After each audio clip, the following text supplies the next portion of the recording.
Good evening, everybody. Welcome to Sunnyside Church of God. My name is Lance Turner. I'm the lead pastor here, and it's our privilege to host this active shooter training tonight. We hope that it's very informative, and we're just so glad that you're here. And also, we want to thank Officers Jeremy and Bill tonight for coming and taking their evening and imparting some great information to us. So, without further ado, I will turn it over. You want me to turn it over to you, Officer Jeremy? Okay. Good evening. Guys, I'm Jeremy Herron. Been with the Cherokee County Sheriff's Office for 14 years. More importantly than that, I've been a resident of Cherokee County for over 35. I work here, my wife works here. We both live here. Our children go to school here. We have a vested interest in Cherokee County, right? My sergeant. I'm Bill Thompson. Been with Cherokee this is my 18th year in law enforcement, or 18th year, I'm sorry, with Cherokee Sheriff's Office. Prior to that, I had 2 years in Toledo, Ohio. I'm not from around here, so when I get really excited, the Yankee comes out in me, so don't hold that against me. So this is just a little bit more than 20 years for me in law enforcement. I know you look at me and you think, oh, he can't be more than 25. But I'm up there, all these platinum highlights are from him. So True story.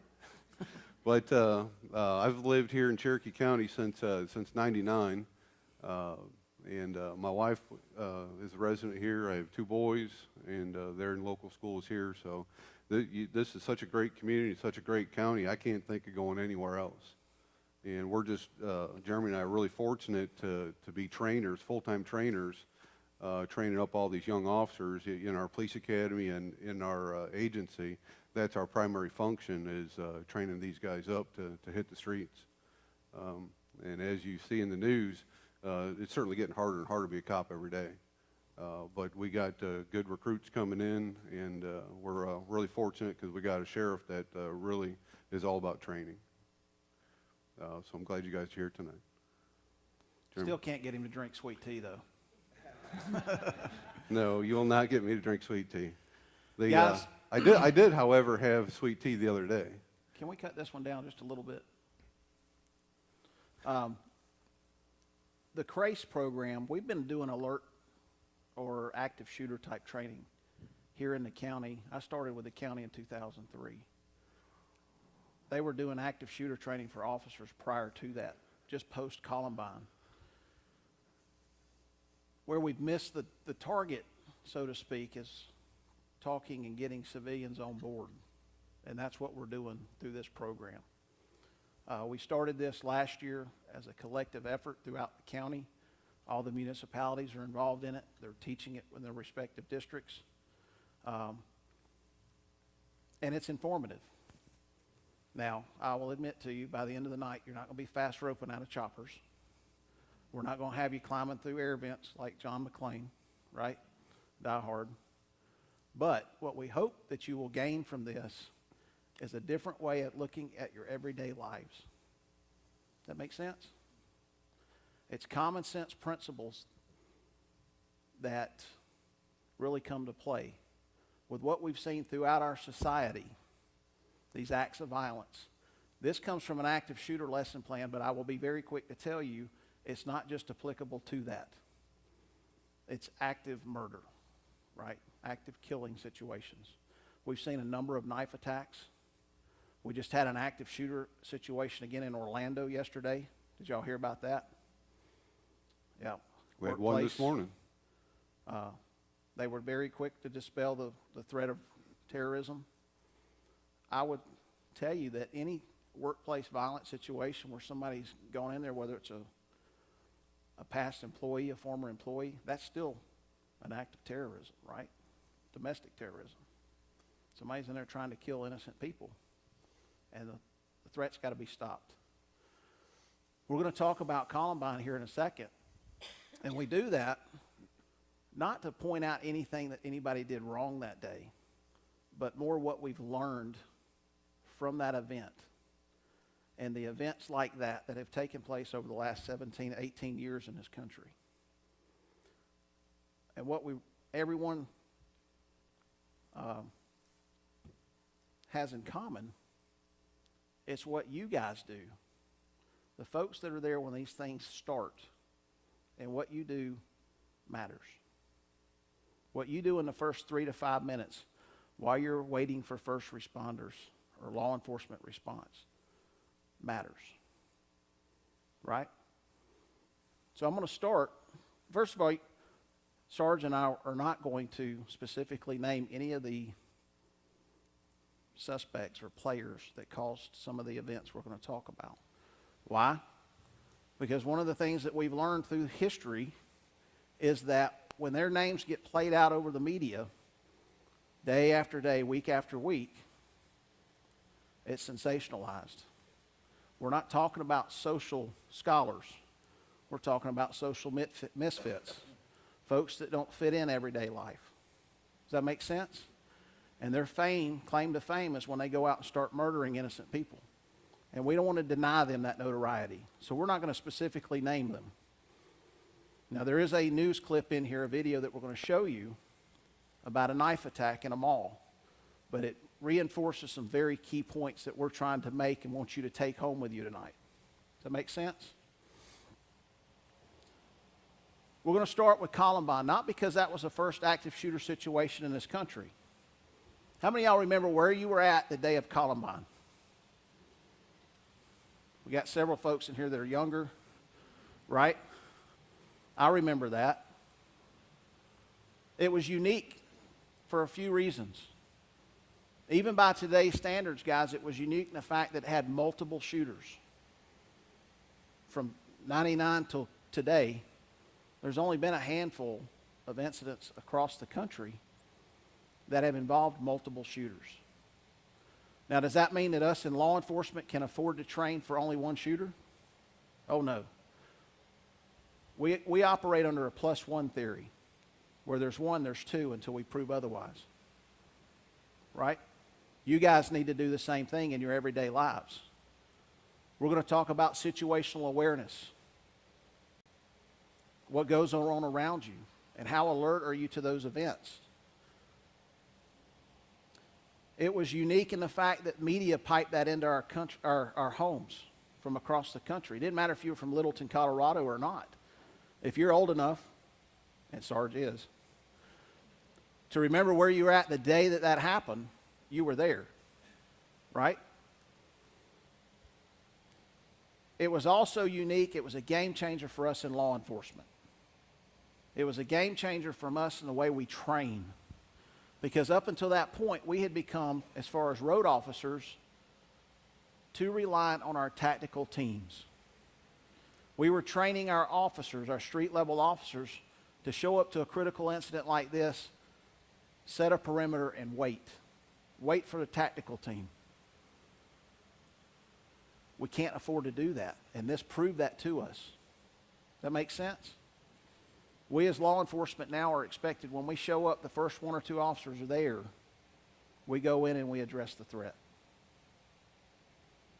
That's how we save lives.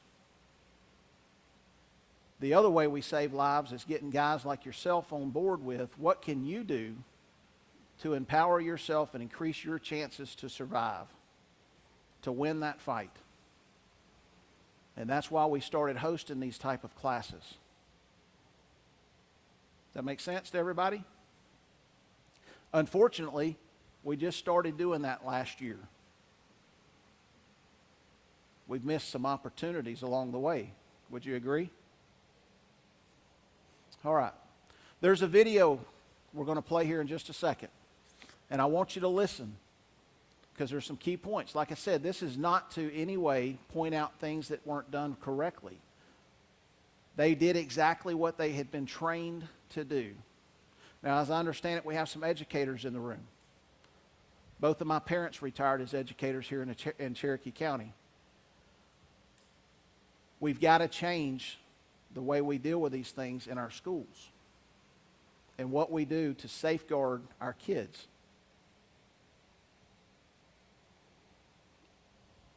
So I want you to listen to this. The thing about Colorado is the siege on that school started outside.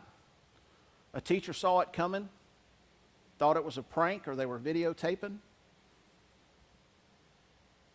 She moved to say, hey, cut it out. That's not funny. It wasn't until that first bullet whizzed past her head and blew out the windows of the door she was standing next to that she realized, hey, this is real.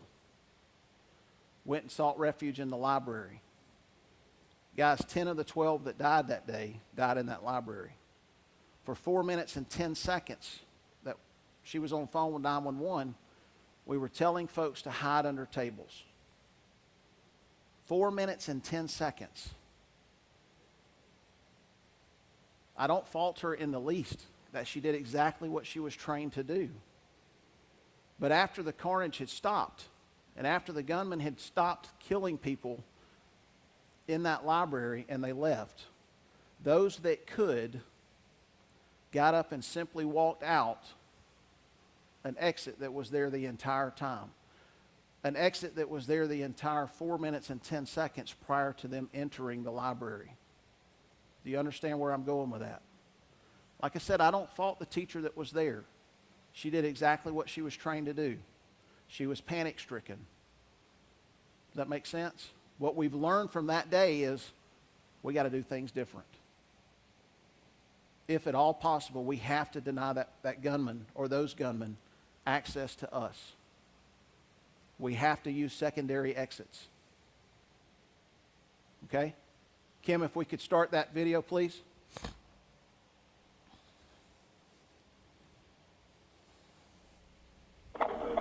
Jefferson County 911. Yes, I am a teacher at Columbine High School. There is a student here with a gun. He had shot out a window. I believe one kid got I didn't Columbine High School. I don't know what's in my shoulder. If it was just some last week through it. Okay, has anybody been injured, ma'am? Yes. Okay. Yes. And the school is in a panic. And I'm in the library. I've got students down under the tables, kids. Heads under the tables. Kids are screaming. Some of the teachers are, trying to take control of things. We need police here. Okay, we're getting them there. Police here. Who is the student, ma'am? I do not know who the student is. Okay. I saw a student outside. I was in Holden. Oh, dear God. Okay. I was on Holden. I saw a gun. I said, what's going on out there? And it said, oh, it's probably for video protection. It's probably a joke. I said, well, I don't think that's a good idea. And I went walking outside. I said, he was down to see what was going on. He turned the gun straight at us and shot. And my God, the window went out. And the kid standing there with me, I think he got hit. Okay. Something in my shoulder. Okay. We've got help on the way, ma'am. Okay. Okay. Oh, God. Stay on the line with me. Oh, God. Kids, just stay down. Do we know where he's at? I'm sorry? Do we know where he's at? Okay. I'm in the library. He's upstairs. He's right outside of here. He's outside? He's outside of this hall. Outside of a hall or outside? The hall. Okay. There are alarms and things going off now. Smoke. My God, smoke is like coming into this room. Okay. I've got the kids under the tables here. I don't know what's happening in the rest of the building. You've also got smoke in the building. I don't know. I'm sure someone has to be calling 911 beside Yes, we've got a lot of people on. Okay. I just want you to stay in the line with me. We need to know what's going on. Okay. Okay? I am on the floor. Okay. And you've got the kids in the there? library. And I've got every student in this library on the floor. You better stay on the floor. Is there any way you can lock the doors? Smoke is coming in from out there, and I'm a little Okay. The gun is right outside the library door, okay? I don't think I'm going to go out there. Okay, you're at Columbine High School? I got 3 children. Okay, we got it. Okay? I'm not going to go to the door to shut the door, okay? I've got the kids on the floor. I got all the kids in the library on the We have paramedics.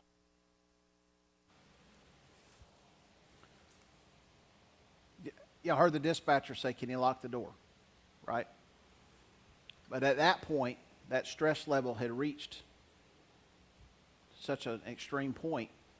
I can't do that. I've got 3 kids of my own. I'm not going out there. Does that make sense? We're going to talk a little bit about disaster response psychology, what we do as people under high stress, what we can do to minimize some of that effects on our psyche. So what we do in high stress events, there's 3 stages to that. Denial. This ain't happening. Right? It's not happening. I see it, but I don't believe it. How many of y'all have ever experienced that in a personal situation? Yeah. I can see this, but I don't believe it. We're going to talk about deliberation, when you have to make that decision about what you're going to do to right that situation or to minimize that threat to yourself or the people around you. And then that decisive moment. When you make that decision to act, you've got to act with purpose. Whoop. How many of y'all know somebody that lives right here every day? Right? Took a second for a couple of y'all to realize what the picture's worth 1,000 words, right? How many of y'all are that person? No hands? We have a problem in our society, folks. People walk around. If you don't believe me, go to Longhorn Steakhouse on Saturday night when it's standing room only. What's everybody on? We got the smartest society in the world, right? Everybody's on a smart device. And completely oblivious to what? What's going on around them? Are they in a state of denial? With everything that we've seen play out in the last couple of years, are they in a state of denial? Are they ready to take action should they need to? How many of you guys, when you go to a restaurant, guys or gals, when I say guys, it's collective. I'm not trying to single anybody out here. Pay attention to the door. How many of y'all, when y'all go into a restaurant or a movie theater, know where the exits are at? When you go to church, how many exits do you have? Right? Don't be this person. Don't be one of these people with your head stuck in the sand. That's what we're trying to get you guys kind of on and realizing, hey, I can do this. When y'all go to the Kroger to fill up your car, how many of y'all stand there on your smart device right? I've seen a number of videos over the last few months. People pulling up, they're pumping gas, somebody comes up, either gets in the car, reaches in, takes out a purse, and the person that's pumping the gas is none the wiser. That is very poor situational awareness. Right? Is it an active shooter event? No. Is it still a threat to that person? Absolutely. That's why I'm saying this is multifaceted here, guys. It's not just about active shooter. It's any type of threat situation you might find yourself in your day-to-day.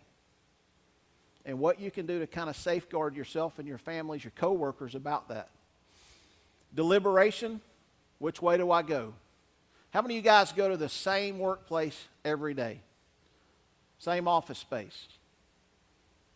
Yeah? Show of hands. How many of y'all have a plan in your mind if there's a fire that starts at one end of that building, what way to go out? A few of you? That's awesome. If somebody comes in that's a disgruntled former employee and they start shooting the place up like we saw in Orlando yesterday, like we've seen down at Penske in Cobb County, right? That kind of brings it close to home, does it not? You got to have a plan. The time to come up with that plan is not when stress is so high and you're in the heat of that battle. Right? It's pre-planning, pre-thought, mental scripting, and we'll talk about that here in just a few minutes. Let me ask you this. How many of you guys look to somebody else to kind of figure out what you want to do? Look at the folks around you. There's an element in our population that does that. They won't do anything until somebody else takes action. Does that make sense? How many of y'all agree with that? Yeah. So y'all watch this video real quick and it kind of reinforces that. Well,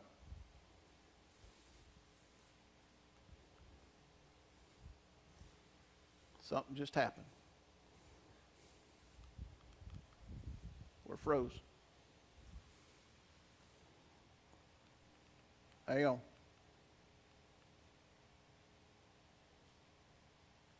Plays There we like go. this street in New York City.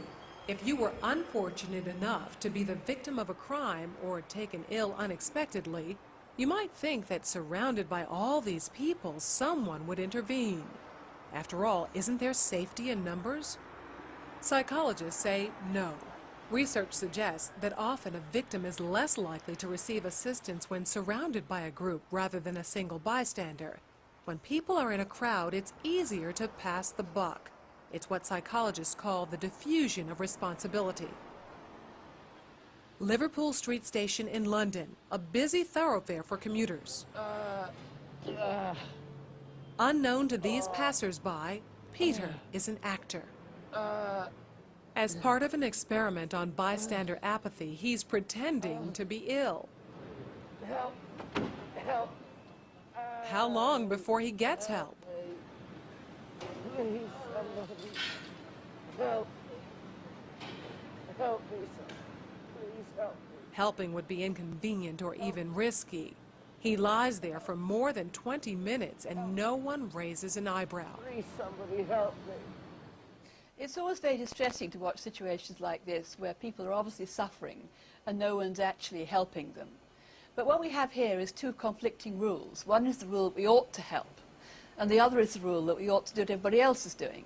And here you have effectively a group of strangers who are exerting the pressure not to intervene, not to help. And it's very difficult to rebel.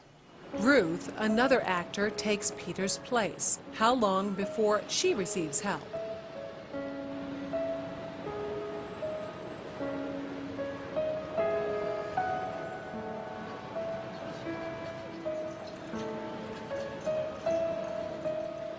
Four minutes later, and 34 people have passed without stopping. Well, people don't really want to know. They just haven't got the time. Well, they have got the time, they just don't want to get involved. Unwittingly, these strangers have silently formed a temporary group with a rule: don't get involved. They're afraid to stand out from the crowd and won't take action if no one else does. This woman has clearly spotted Ruth, but she conforms to the rule and does nothing. Watch what happens, though, when someone else helps. You alright? You alright? Yes, thank you. Sure, you look a bit clicky, you know what I mean? She suddenly finds herself in a different group with a new rule: to help. You want to sit up? She don't look well, does she? You alright, yeah? Yes, you are. First I thought she was dead. Then I sort of checked to see if she was breathing or not. And I looked around and I couldn't believe that no one had noticed her because there was a bloke sat there just absorbed in reading a newspaper. This time, Peter's dressed as a respectable gentleman. Now that his dress is in keeping with those around him, how long before he's rescued? Hello, sir. How are you today? I'm alright. 6 seconds. She even calls him sir, and suddenly everyone's a good Samaritan. Do you suffer from epilepsy? No. Why you're lying on the floor in the rain? Because he's part of the right group, everyone wants to help. I would just hate to be in his position of feeling ill and nobody helping and walking past, so I'd just like to check that he was okay. And I thought, well, it's wet, so he must really be ill because he's going to ruin his suit anyway. Social proofing.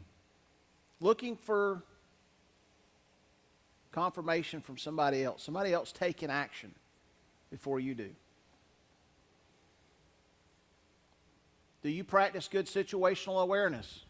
We've already talked about the workplace, right? Some of us go to the same office space day in and day out. As humans, are we creatures of habit? Yeah? Creatures of habit. How many of y'all know more than one way to get home? I kind of say that jokingly because there's been a few times we've shut down 140 out here because of a traffic accident or fire. Let the fire department drop a 10-inch charge line across Highway 140 rush hour. Now you got folks that can't find their way home because they only know one way. How do I get home? Well, ma'am, I don't know where you live. Right?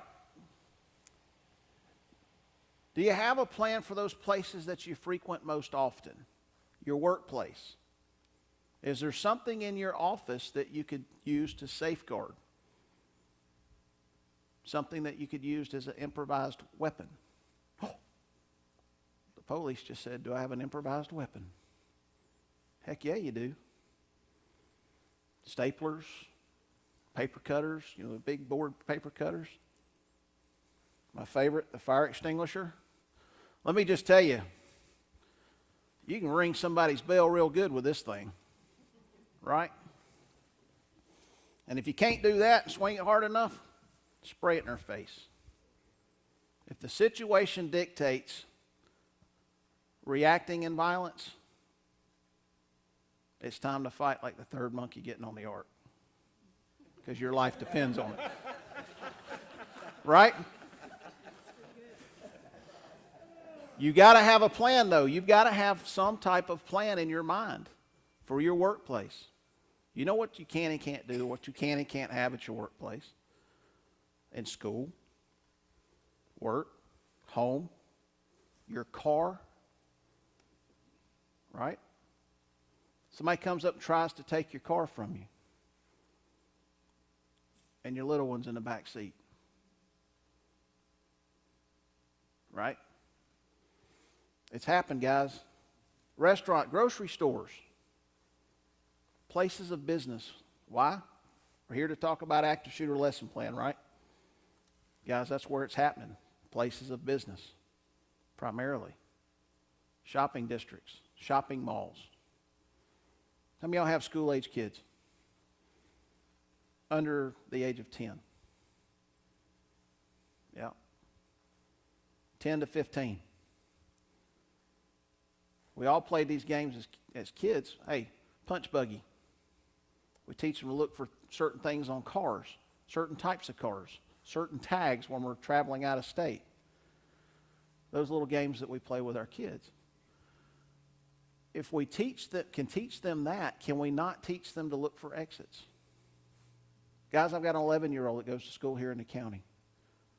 Last year, she came home asking some pretty real questions. So much that it kind of set Daddy back on his heels and said, oh, how do I answer these truthfully and not traumatize her? She loves going down, despite the fact she knows Daddy hates the mall. She loves going to the mall. So when I go through the mall with her, I teach her to look for exits. I teach her to think about where Mom and Dad park and how she could find her way back to Mom and Dad's car if we were ever separated, or if she had to exit that mall a different way than what we went in. Does that make sense? Those are some of the things that you can do differently. Do you know your exits? How many of y'all like Chick-fil-A? Their storefronts are what? Primarily what? Glass. So if you're standing, you don't have to actually watch the door. You can watch pretty much 3 of the 4 corners of that store and know what's coming to the door, right? Now you're in the back corner by the bathroom, and a whole lot of bad comes to that door. How are you getting out? Can you see yourself picking up a chair and breaking out a plate glass window to get yourself and your kids out of harm's way? If you're standing at the counter ordering the number 1 to go, right? That's a chicken sandwich. And you see bad coming to the door. Can you go across that counter and go out through the kitchen? Guys, it's about having a plan. Knowing what your escape options are. You don't ever see them bringing food or trash in the front door, do you? Reckon how they get it out. Get the good stuff in and the bad stuff out. They go through the back door in the kitchen. If the manager gets in your way, hey, you can't do that, take him out the back door with you. He'll thank you later. Right? But you got to have a plan. And the time to come up with that plan is not when bad things are happening. Because our mind plays tricks on us when we get stressed. We forget things unless we've planned on them and we train on them.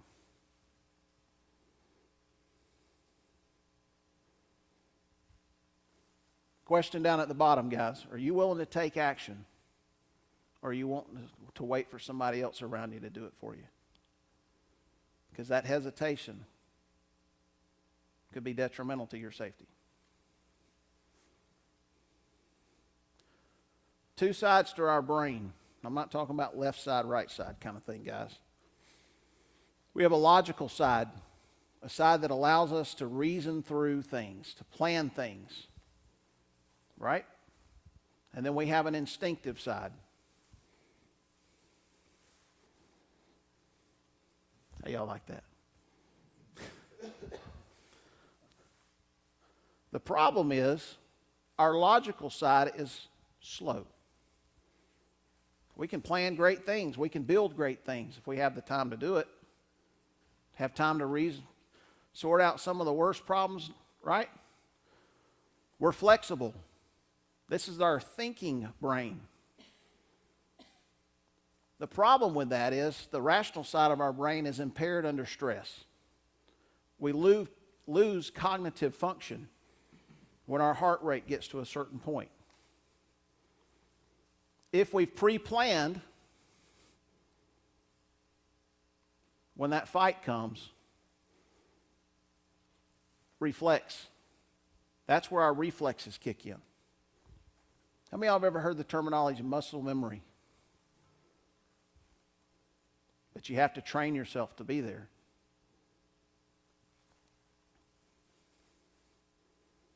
This is where we react.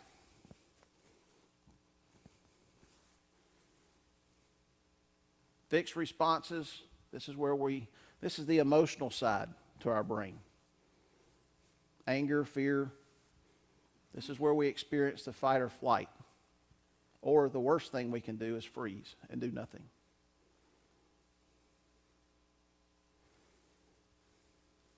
Let's talk about heart rate, conditioned responses. A lot of you guys in here, you're right around the 60 beats, 60 to 70 beats. That's awesome. We want you to be relaxed. We want you to be comfortable. As law enforcement officers, we don't want to operate here. Bad things can happen. A lot of us operate around the 90 beats per minute. The problem with that is, unless we're used to doing that, we start losing fine motor skills.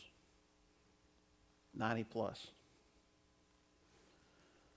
You get up to 120 beats, you start losing some gross motor skills. This is where your fight or flight kicks in. You'll bleed less. You're faster. You get that adrenaline dump. You get up to 150 beats per minute or more, guys, that's where people lose their cognitive function. They can't rationalize their way out of situations. And that's why I'm saying if you wait until you get to that point to try to plan your way out of a bad situation,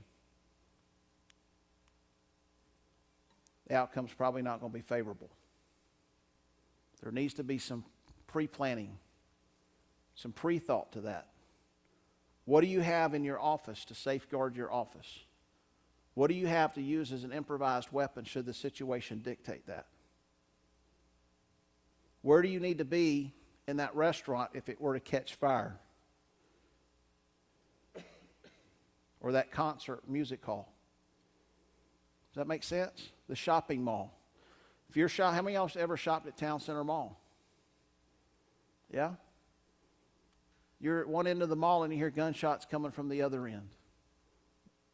Can you get out of that mall some way other than, but you came in Macy's, and that's where the gunshot, that's not where you need to be going out. Because when people do that, what are they looking for? When somebody goes to a mall and starts shooting a place up, what are they looking for? A target-rich environment. They want body count. They want notoriety. Does that make sense? You got to get yourself and your loved ones and the folks around you out of that herd of people. You've got to have an exit strategy, a plan. But the time to formulate that is not when the bad things happen. The time to find and know where those exits are at is not when bullets start flying, when people start getting knifed. The time to come up with that plan is not when your heart rate's above 150. Now, you guys that go to Zumba class, I think they have a Zumba class here, right? You exercise, you go to the gym regularly. I'm not talking about Jim's house. I'm talking about an actual gym where you work out.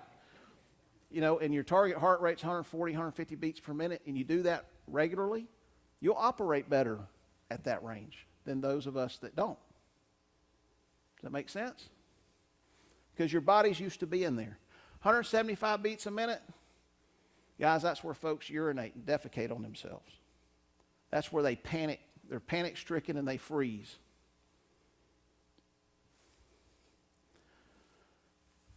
Deliberation. This schematic here is of the Stations nightclub up in Rhode Island. There was a bad fire there several years ago. The red spots on the screen notate your exits, entry points and exit points. There's 4 of them. Any of y'all remember this? 100 folks died that night. I'm fixing to play a video for you, and what I want you to do is pay attention to how long it takes folks to actually start reacting to the fire. It's a good 30 seconds.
Horrible, horrible situation. This is a schematic that was done by the fire investigators. The numbers that are notated on the screen indicate body counts. You'll notice right in the lower center part of the screen is where the highest body count is at. Why do you think that is? Say that again. That was the main entry point. Bottleneck. There's a real good chance that if the patrons that night had not been to that club before, they probably didn't know about the exit in the bar or the kitchen unless they were a member of the wait staff. That highest body count is there because folks went to the one exit they knew about. That's not an active shooter situation, but death is still the same. 100 folks lost their lives that night. Does that make sense? So condition yourselves when you're out with your families, you're eating, regardless of the restaurant, regardless of the time of day, the shopping districts that you frequent. Condition yourself and your children to know the exits.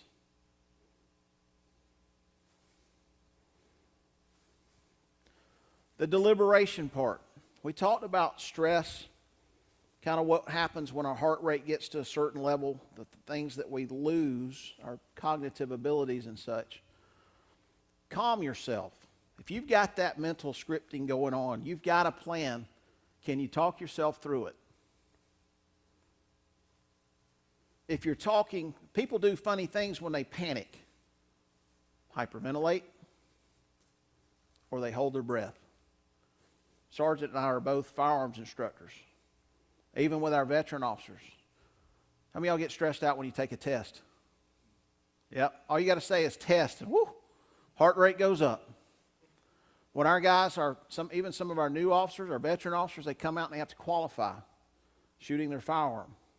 Boy, they get all kind of spun up. right?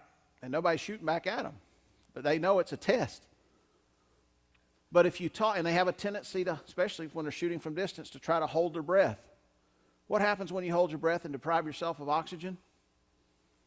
Does it help the cognitive function? No.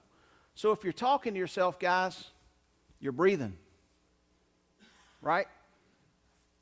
You're forcing that cognitive loop to take place. Combat breathing. You can search it on the web. There's a couple of different variations to that. Find one that works best for you. And here's the thing, guys. Shift the emotion. The emotional side, right? That instinctive side of our brain. Switch the fear to anger. Switch it to anger. That person's there to do you harm, or those people are there to do you harm. They don't have the right to do that. It's time to fight like what? The third monkey getting on that ark. That's right. Switch it to anger.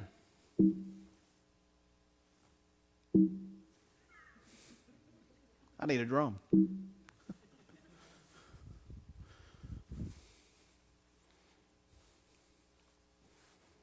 There we go. The deliberation phase, guys, that mental scripting. Can you see yourself in the moment? Does that seem unreasonable to plan escape routes? Say again, sir? Absolutely not. Absolutely not, guys. Can you see yourself in that moment?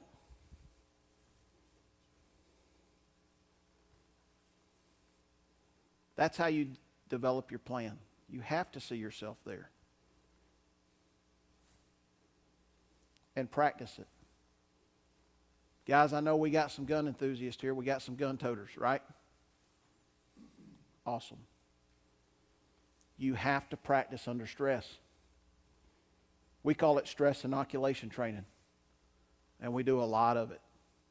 Why do we do a lot of it? Because we develop muscle memory.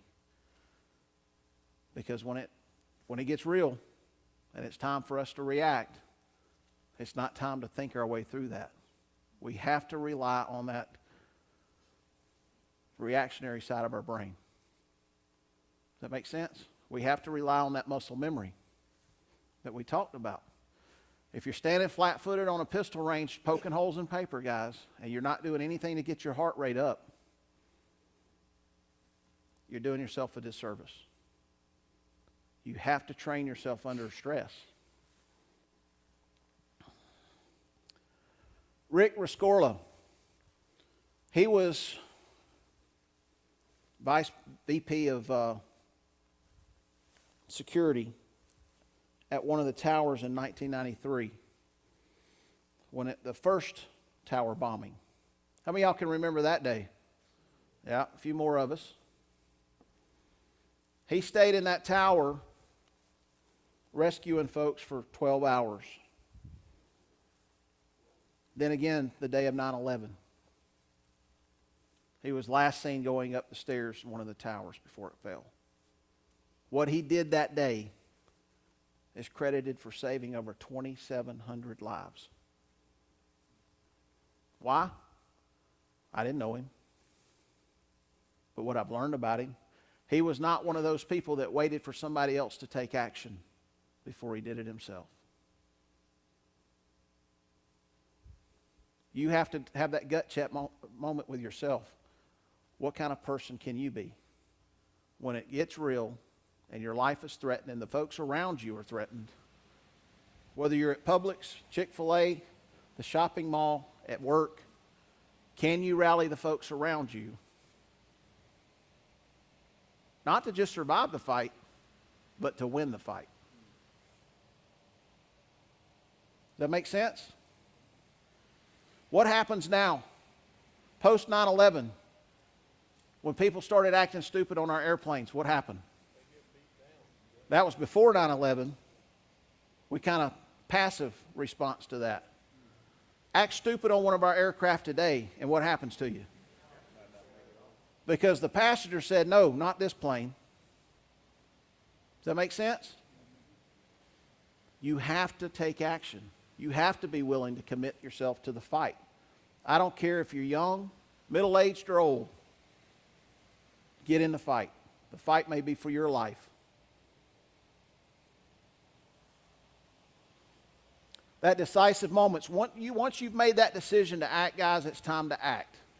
And you have to act with purpose. Are you going to be scared? Absolutely.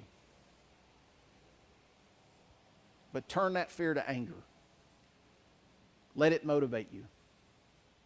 Don't be so panic-stricken that you freeze. Go home and think about those places that you frequent the most and what you can do to safeguard your workspace. You know what you can and can't do there. How many of you guys have any kind of medical training? First responder, first aid? Guys, that's an asset. I taught one of these classes to one of the largest employers here in the county. They have over 40 folks on staff that are either first responder or EMT certified. They have trauma kits throughout their entire facility. I hope they never have to use it. But they've got it if they need it. It's about having a security plan. If it goes wrong, this is what we're going to do to fix the problem. The worst thing we can do, guys, is do nothing. How many of y'all remember talking or hearing about San Bernardino, the shooters in San Bernardino? Was that a rare situation? Because we had multiple shooters, right?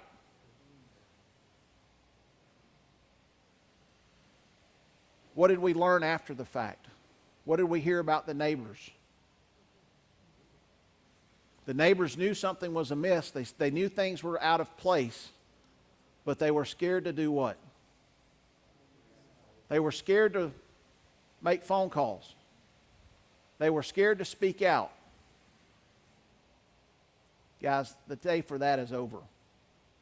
If you see something within your communities that doesn't fit in, within your neighborhood, you know somebody in your everyday life that, we're going to talk about some things that you can look for that are red flags. You've got to say something. You've got to call 911. There's a number on the FBI website that you can call and submit information anonymously. The worst thing we can do is be passive and pretend like our head's in the sand and say, I'm not going to be the one. Does that make sense?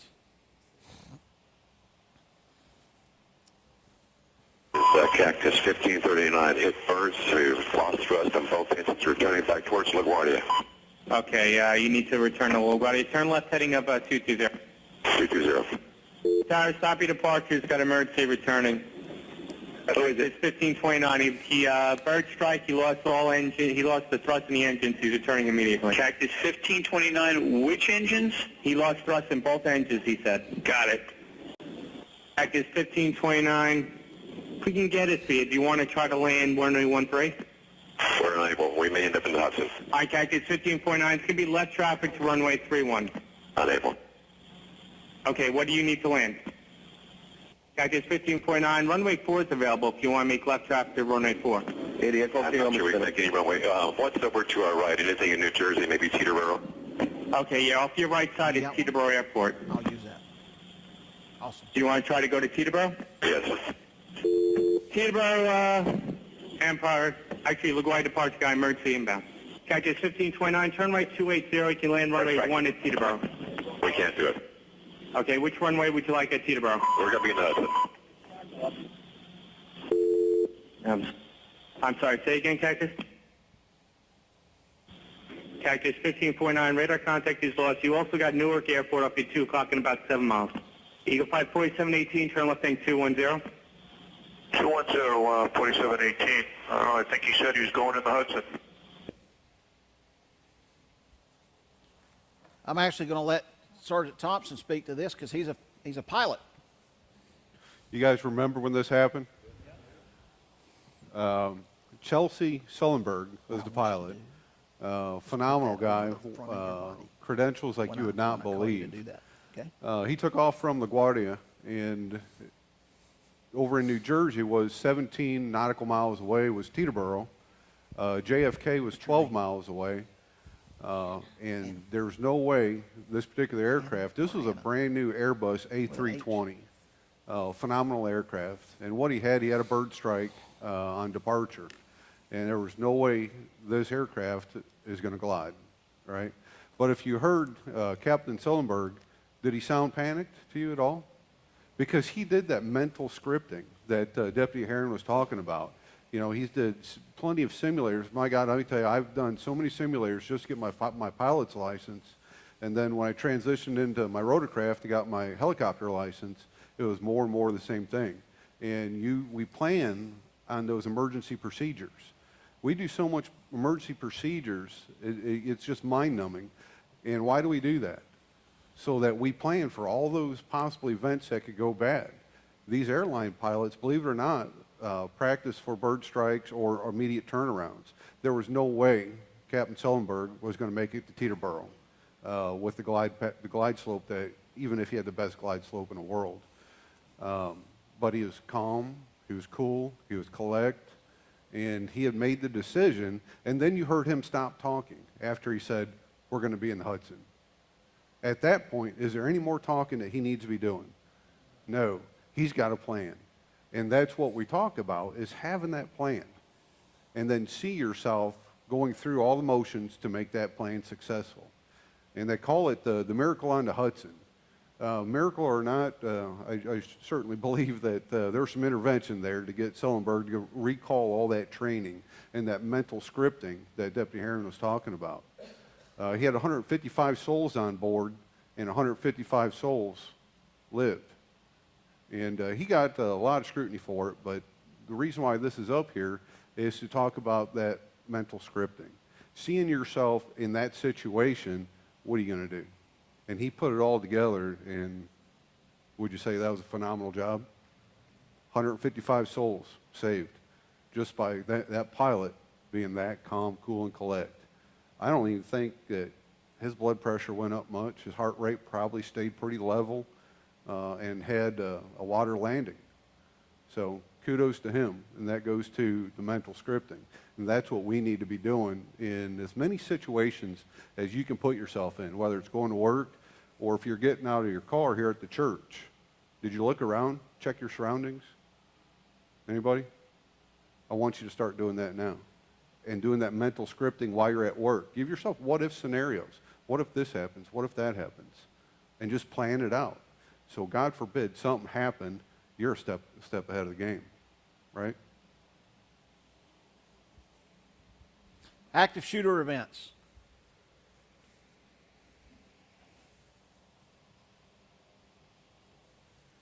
They're nothing short of mass murder or an attempt to commit mass murder. Same thing with knife attacks. What do we just last week in London? What about this morning? Anybody see that one? It was an attack with a hammer. Huh. He attacked a security force in Paris with a hammer, a crude weapon. We're going to start seeing a lot of that. Guys, here's the reality. I can't give you any set of demographics to look for, because with the almost 200 or so active shooter events that we've had here in the country since Columbine, every ethnic background has been represented in those events. I can't tell you, when you go out here and look for this X, Y, and Z on East Cherokee, and if you find it, you found your next active shooter. That's our reality. All walks of life. Something they have in common is the Avengers mindset. They have some preconceived injustice. The attackers at Columbine, they were there to settle some dispute, some wrongdoing by the jocks. The white caps. The jocks, I guess, in that school had white ball caps. But they had a perceived injustice for that. And that's what set the stage for their siege on that school. The other thing is, not all of them broadcast. Some of them do, with the popularity of social media. Some will put it out there on YouTube. What did we see with the San Bernardino attackers? What did they have? They had tac vests, right? They had assault rifles. What else did they have? GoPro cameras. Why would they do that? Because they planned on surviving those attacks and then posting that on social media, right? To solicit support. This map, in just a second, is going to populate with all the active shooter events based on FBI statistics up through 2014. It's going to look a lot like lightning strikes you see on the Weather Channel, some of their screen. The smallest dot is going to represent somewhere between 0 and 4 casualties. The middle size will be 5 to 9, and above that will be 10 plus. Just look at, as time rocks on, how frequent they become.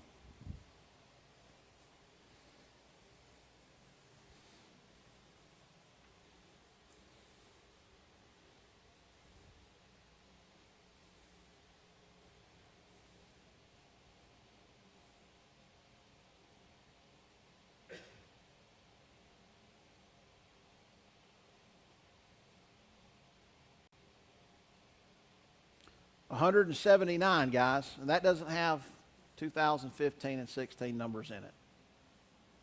We're now up around 200. Now you'll notice the upper Midwest. Why is that? Because there's a lever action in the window of every pickup truck up there. Exactly. May not be as densely populated, but I'm sure that there's some reality to that. But yeah, that might, if you're looking for a place to retire, the upper Midwest might be a place to go. We were talking a little bit about places of occurrence. By and large, the majority of these, over 50% of them, happen in places of business. Shopping districts, shopping malls, places of business. XL, I believe that was February of last year. It's a lawnmower plant, disgruntled ex-employee. The one that happened yesterday morning in Florida, that was also a place of business. I think they serviced RVs and sold RV components, that kind of thing. But he had been fired in April. Educational facilities. I know we've got a couple of teachers with us tonight. College campuses. We'll talk about Virginia Tech here in a few moments. Outdoor events, sporting events, stadiums, other. Hospital. I know we've got some medical workers here. Military facilities. Churches. That's the other. The numbers that make up the other. A little over 50% of the time, there's a connection. Former employee. What do we see about the Planned Parenthood shooting in Colorado? No connection there, right? Perceived injustice, but no connection to that facility. In fact, that guy was from North Carolina, had been living off the grid for many years. Really didn't have a whole lot of contact with law enforcement. Moved out to Colorado, and about 45% of the time, guys, there's no connection. Fort Hood, 2009. Y'all remember hearing about that? Yeah? Guys, that was local law enforcement that responded to that. I make that point because of this. They credit their training that they received through the ALERT program for helping mitigate that threat and stopping that attack.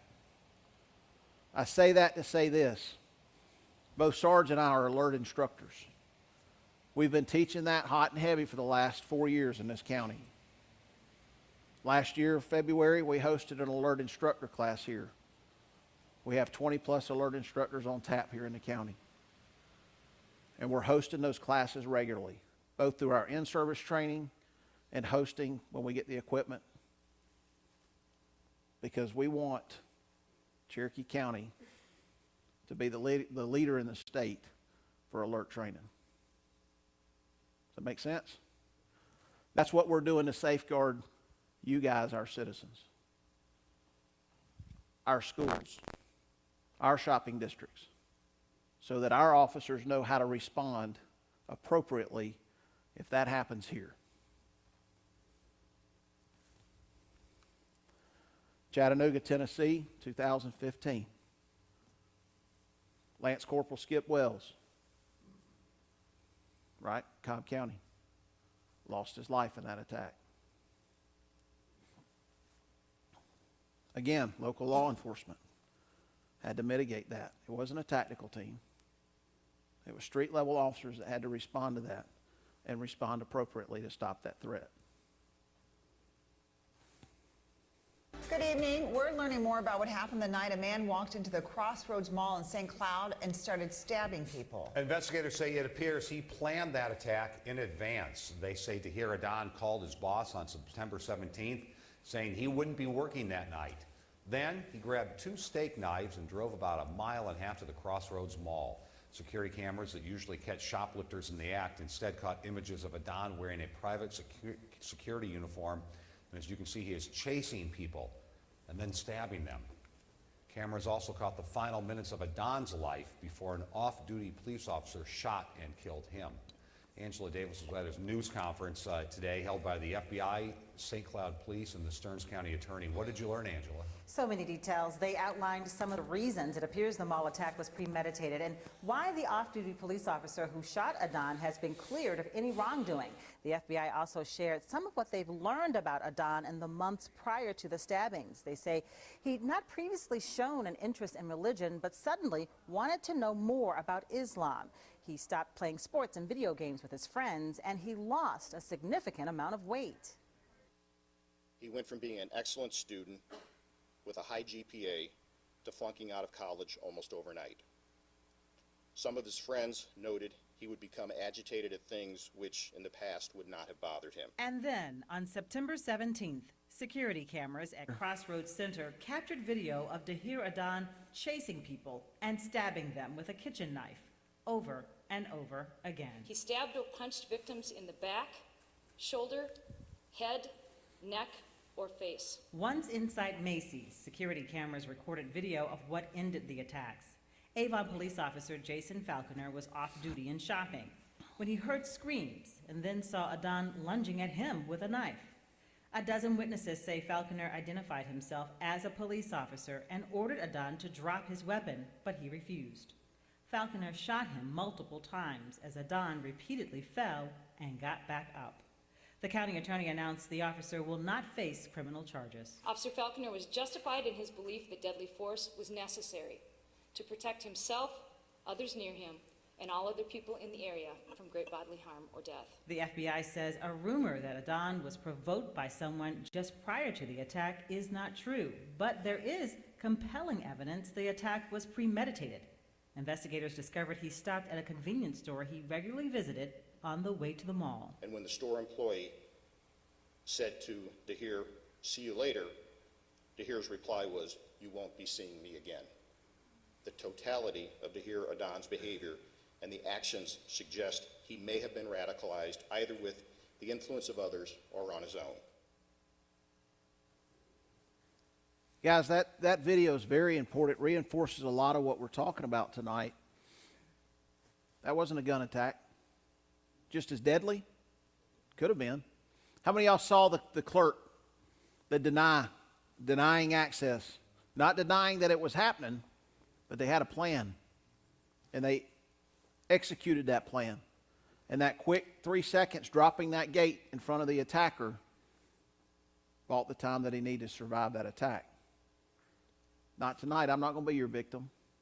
I'm not going out like that. Does that make sense? You got to have that mental scripting, seeing yourself in the moment.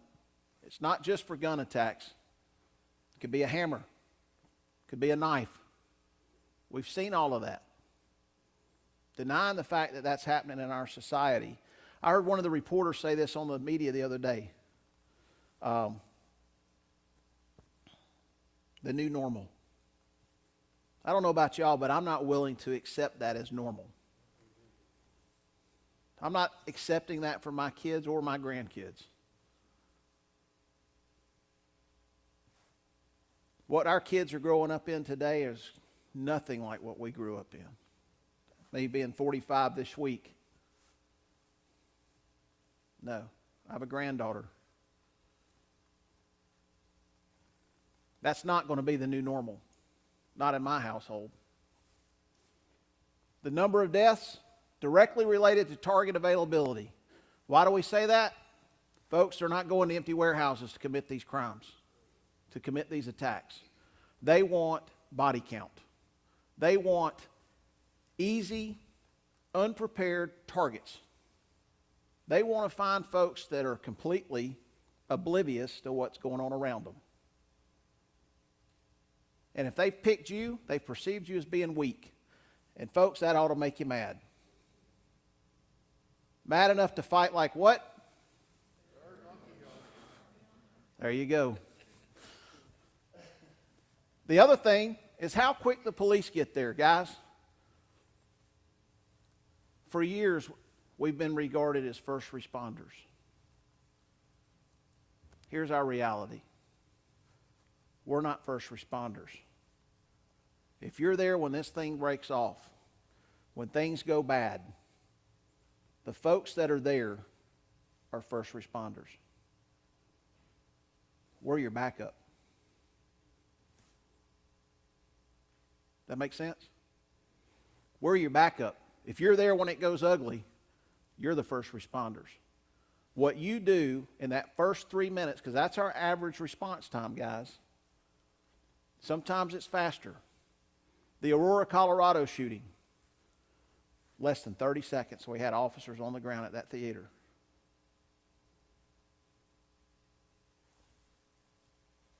But nationally, about 3 minutes. We got officers dying every year because we're pushing that envelope, trying to get there to help. And they're wrecking cars, and they're killing themselves. You've seen y'all driving traffic every day. You got those folks with their head in the sand, but they're driving that 4,000-pound automobile down the road, and they're completely oblivious to the flashing red truck behind them or the siren, the police car.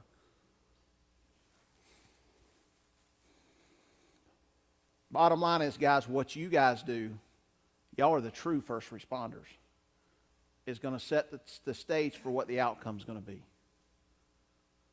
Doing nothing is not the option anymore. 3 minutes. That's what you're buying. You're buying time. Your plan, your execution, your commitment to the fight is buying time. Because we're coming.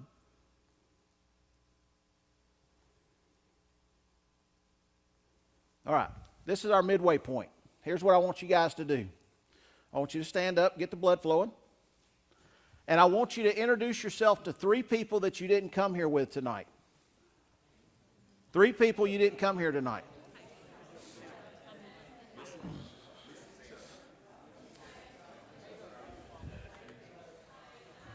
Hey, what do you want to talk about with props? Huh? This young lady.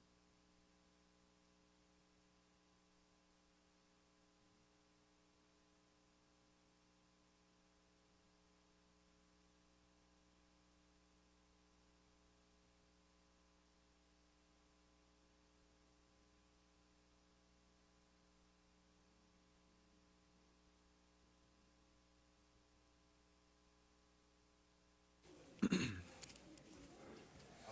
segue to you. Okay. When that comes up. Okay, I'm serious. Is he? Yeah. Where's he at? I'm gonna dime him out. Does he sneak in? Let me down. That's Donald. Oh, I thought that was. I guess it is. He's a little more round. Yeah, I guess That's just wrong. It is wrong. I won't tell him. Because he wears a 32 petite. Yeah, super slim.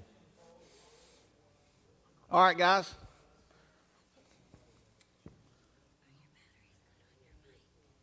On my mic? I don't think so. And my mic? Not unless you want me to start singing. And the rest of these guys will say, please don't do that. Because I can't carry a tune in a bucket. Well, it's like Jeremy. He'll dance for $1, Negative. but it'll take $20 to get him to stop dancing. That's how he makes his money It's at the good. precinct. It's charity. All right, guys. 3 minutes. That's our average response time nationally. Some places it might be longer.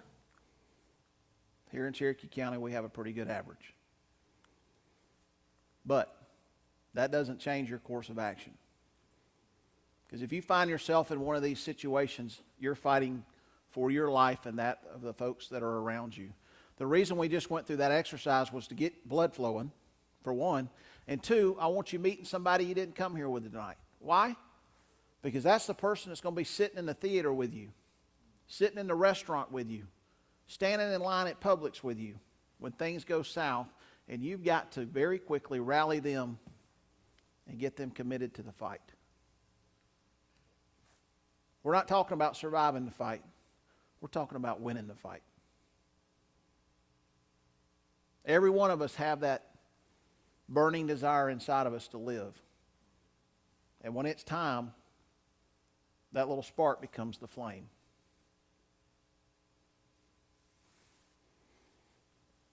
We're going to talk a little about civilian response.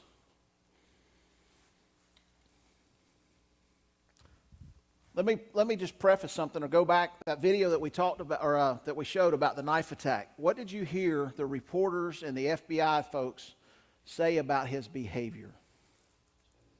It changed. He went from a star student to failing out. Guys, guess what? That's the same thing that the Aurora, Colorado shooter did. The Aurora, Colorado shooter wasn't religiously motivated. Was it still a terroristic attack? Yes. He wasn't foreign born. He was an American citizen. But the outcome was the same. If you know of somebody in your life that fits that description, that you see that change in behavior, guys, you've got to say something.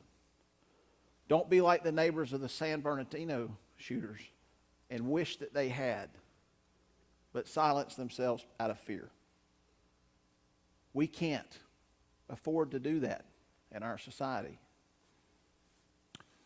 That same shooting that Deputy Heron's talking about, the only reason why they didn't come forward with the information that they had is because they didn't want to be that person that was profiling. That's the only reason. They didn't want to be labeled as profiling, whether it's a race, religion, whatever it is. And how many people lost their life when they could have said something before?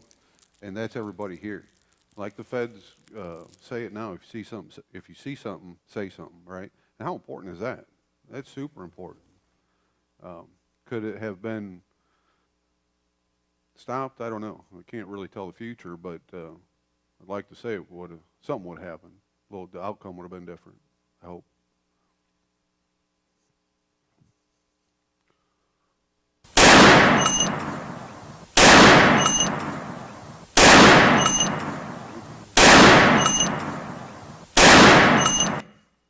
Who jumped? What was that sound we just heard? You know it when you hear it, right? And the way we walk around, we get kind of really, really comfortable with our surroundings. And I'm not saying you got to be up here all the time with that heart rate like mine and Jeremy seems to be all the time. But when you hear something, don't deny it as, well, that could have been a firecracker or a car backfiring. If it sounds like that, we're in deliberation phase. Get out, move, do something. Don't sit there in a group of people. You've guys seen sheep, right? I'm not calling anybody sheep in here, but everybody has seen sheep, right? When they get spooked, what do? They all crowd up, huddle up, and they just move erratically, right? Let's not be that person. And we'll talk more about that here in a little bit, but in the deliberation phase, this is where we make a decision of what we're going to do and how we're going to do it. Hopefully we've had some mental scripting to help us, aid us along the way.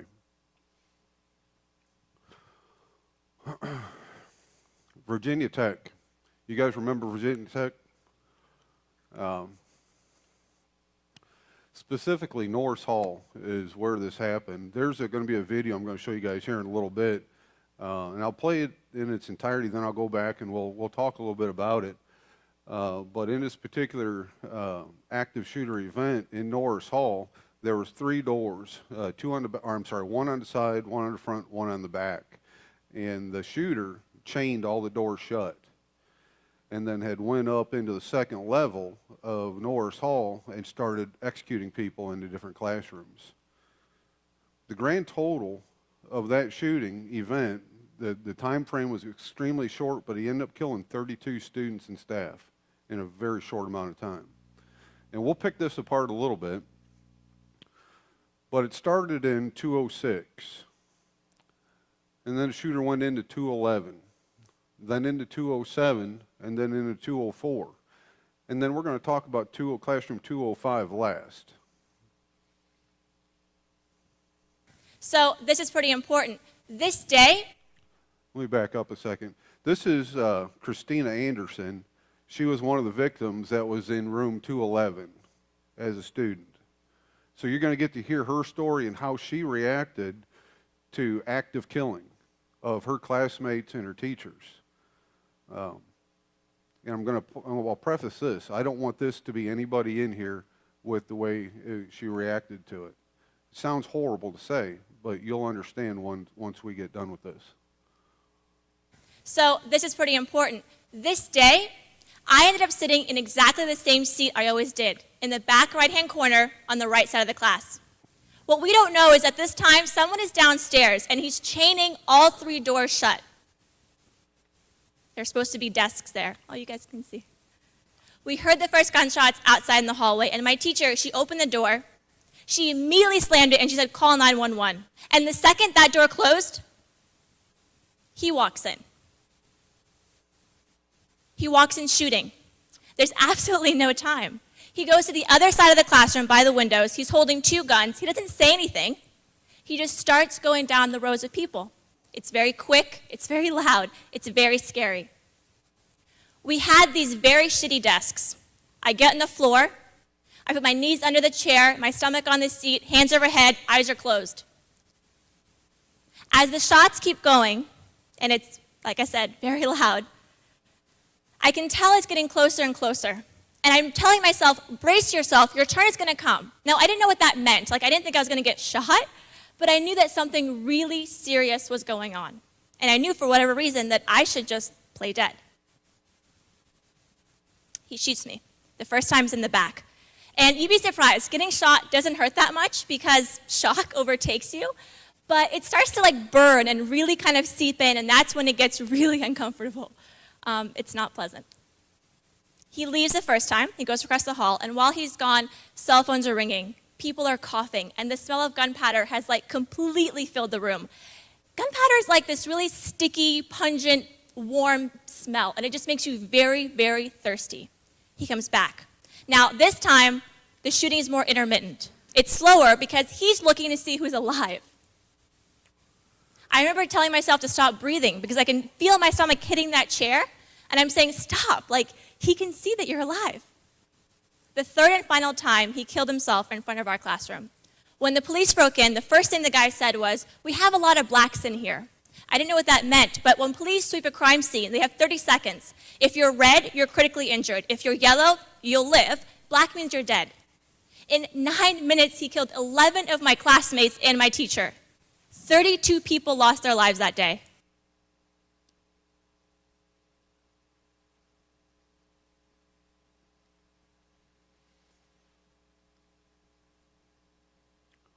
Pretty scary, right? What did she do? A gunman come in and just started executing classmates and teachers. What did she do? Well, she froze. Absolutely, she froze. She put herself on the desk, or I'm sorry, the chair, and waited for her turn in the barrel. She says she didn't think she was going to get shot. Well, what do you think is going to happen? right? I'm not taking anything away from her at all. I feel bad for her, but this is what we're talking about. We're changing the tide of how we take care of ourselves, how we take care of others, and the days of playing dead, those days are over, right? Like Jeremy spoke of the fight. That's how you fight. If the gunmen come in this room or come in that classroom today, I'd like to think it'd be a totally different outcome, because what's contagious, right? Strength is contagious, and so is weakness. What I mean by that is, if you're around a bunch of strong people, mentally strong people, does that not empower you? Just the same way if you're around weak people, they bring you down, do they not? So we need to be in the mindset of the survival mindset. I'm not going out like this. I'm going to fight like I've never fought in my life. I'm going to fight for my life, and I'm going to fight for everybody else in this room. This is the first time I met everybody here, but understand, Jeremy will attest to the same, that fight's on. Somebody walk in here. That's where we want you to be at, is changing your mindset. And we'll talk a little bit more about that. But in the Virginia Tech shooting, the very first classroom we went in, I'll put all these up all together. But the very first classroom we went in, the yellow is people that were shot. The red bar is the people that were killed. So he started in 206 and then went across the hall to room 211 and started shooting. Christina was in 211, and she heard all this going on. The teacher looked outside, and sure enough, there's the gunman. At that point, what are you going to do? Once we get into it, you'll understand this. Then in room 207, the kill rate, the body count went down, but still there's a number of people that were shot. And then in 204, it's even lower. Why do you suppose that is? And these are in the succession of the rooms that he went into first to last. He had plenty of ammo. He had 2 pistols and enough ammo to take care of whatever he wanted to do. They started getting smart, right? If you don't want somebody to come in here, you're going to deny access, right? Or you're going to find an alternative exit, whether it be a window, whatever it may be. You know, if there's an active shooter and there's a window this big, I hope you'll find a way through it. I think you will.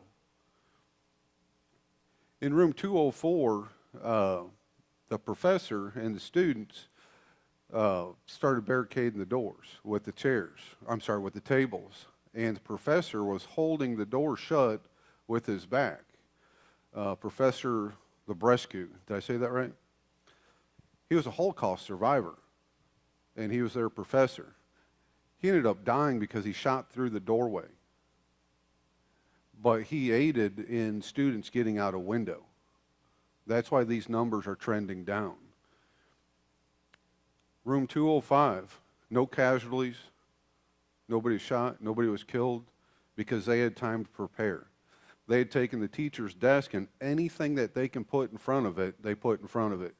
And the students started jumping out the window.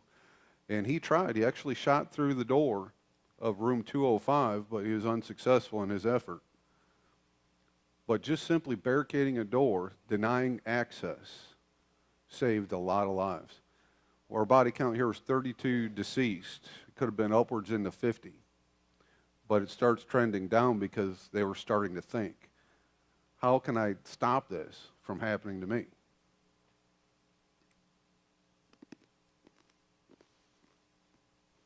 The meat and potatoes of this course, which I think it is the 3 tenets of why you're here.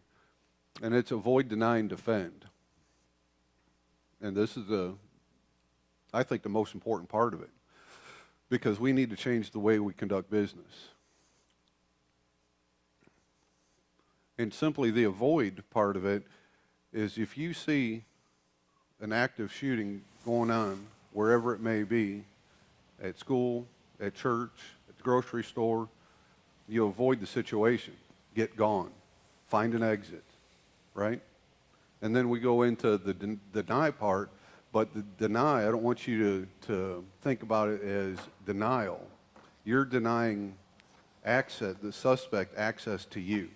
You're denying that access. And then, of course, the third part of that is defend. And when it comes to defend, that's no holds barred, whatever it takes for you to win. Third monkey. You're that third monkey.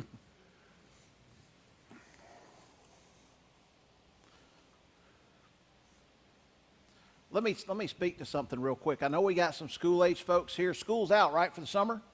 Yeehaw, right? I need a volunteer. Orange shirt, come on up here. I want to take this is kind of a new approach. This is a book bag, right? Your school age, Creekview? Yes. I want you to put this over the front of your body, okay? Why am I doing that, guys? If we're in a school setting and bad things start happening, I want us, we got a few teachers also, right? Can we get our kids to put their book bags on the front side of their body with their books in them? Don't have them in the class? Book bags are not allowed in the class? For high school, yeah. Okay. If they are, is that an option?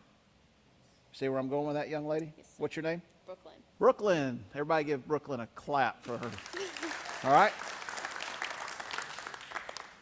We're talking about avoiding seeing it coming. We can't get out of it, so we have to deny that person access to us. Guys, something as simple as a doorstop. These doors open out, right? What if you've got a classroom? Some of the classroom doors open in. It's a very inexpensive device, right? What happens when I wedge it under a door? Does it impede the ability to open that? Some other props, just an eye bolt from a hardware store. You can take that and screw it in between the door and the door frame. You might have to answer for marring up the door, but guess what? If it saves lives, go for it. Guys, this is what we're talking about, having a plan. I don't go to your workplace, right? Some of you guys go to the same workplace day in and day out. Can you have these devices at your disposal? Right? Something else. How many of y'all got computers in your office? Cables? Power cords? If you'll turn around and look at the exits, the two doors to the rear, notice they've got the swing arm hinges at the top, the closers. Guys, if you take a belt, an extension cord, a laptop strap, and wrap it around that closer, it keeps it from opening.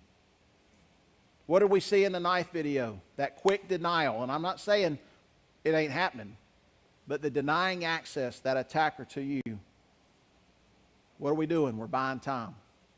Because the good guys are coming, right? So if we can't avoid it, we have to deny them access to us. We already talked about my friendly fire extinguisher here, right? Because just about everywhere we go, there's what? Fire extinguishers. You want to talk about your wasp spray? Who here works somewhere and you're not allowed to have a firearm where you work? A bunch of you, right? But there's so many things that you can arm yourself with that you just really never thought about it, that you can use as a weapon. If you can't have a gun at work, can you have a can of wasp spray for those wasps that just may pop up in your office? You just don't know, right? I got ants. But think outside the box with all these different things that you can take to work, and your employer is none the wiser. You're not trying to pull anything on them, are you? Unless you want to spray them in the face with it, which I don't want you doing that. But if the fight comes to you and you need to press that fight, we need to start doing that mental scripting. What can I use? What can I bring to work? Can I have an eye bolt like that in your backpack or your briefcase or whatever it may be? Sure. I don't know how that got in there. I don't know what it is. Wasp spray, anything. But if you have an attacker that comes into your office, wherever it is you work, and you can spray that at what, Jeremy, 30 feet away? 27 feet. 27 feet. That's a pretty good distance, right? And as he gets closer, he's just getting more, right? So if you have an attacker, just spray him in the eyes with it. Think outside the box with that kind of stuff. There's a lot of stuff that you can bring to work that you can use to help protect yourself and your employer thinks, well, that's a little weird, but okay. Coffee pot, right? Give them a pot of hot coffee.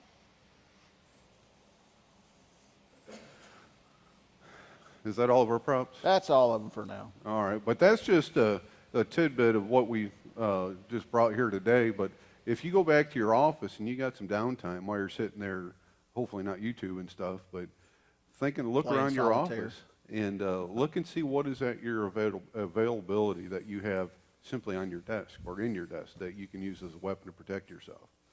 Just because you can't have a firearm or a knife or whatever it is, I'm just asking you to think outside the box. How are you going to protect yourself when that fight comes to you? And now you got to press the fight to protect yourself. That's all I'm asking. Think about it when you go to work. This right here doesn't help, or I'm sorry, doesn't work. This hide and hope, waiting for your turn, so to speak, that boat doesn't float. If it's an active shooter situation in your office, school, whatever it is, and it's coming for you, you need to press that fight because we're not going to cower down, put our head in the sand, and wait for our turn. We're going to take the fight to whatever's coming to us. And when I was talking about the strengths and weaknesses, if you start to do something, it empowers other people to do something. That was the segue I was going to get to. So if somebody comes in and, okay, they've got a gun or whatever it is, and now it's time to press that fight. If one person decides, it ain't happening, and gets up to do something, I'll bet you there'll be 20 other people doing what he's doing. Now, if nobody does anything, there's a pretty good chance nobody's going to do anything. But you got to be that strong person. And like Deputy Herron said, that fear, you're going to be in fear, sure. But you turn that into anger as far as, how dare you do this to me? I'm coming for you now. And you just hold on and do what you got to do until we get there. And we'll talk about what happens when we get there. But this doesn't work. Just like Katrina Anderson. That didn't work well for her. I'm glad she survived. But I wish the outcome was a little bit different. Deliberation, the avoid, deny, and the defend. We're going to go through those. But situational awareness is, what we really harped on, I guess, for the first half, that is probably the most important thing, is knowing your surroundings and what looks out of place. And I mean all the time. You don't have to stress yourself out. I don't want you to not go and do the things that you like to do. You like to go to the movie theater or wherever you like to go. I don't want you to stop and live in fear, because that's not what this country's all about, right? We need to live our lives and enjoy our lives. How dare somebody else take all the fun stuff that I like to do with my boys away from me? I'm pretty, stressed out sometimes when I take the boys somewhere just because I'm constantly watching. I guess they're kind of stressed out too because I'm a cop and so is my wife. So they get it from both ends. She's a detective, affectionately called a defective. But I can say that because she's not here. Wait, this is being streamed, isn't it? All right. I'm in trouble when I get home. But being aware of your surroundings, and in this next clip I'm going to show you, I'm going to let it play in its entirety because I don't want to talk over it, because I want you to listen to what people are saying and watching what they're doing. And then when it's done playing, we're going to talk about the stuff that maybe you picked up on, or maybe the stuff you didn't pick up on.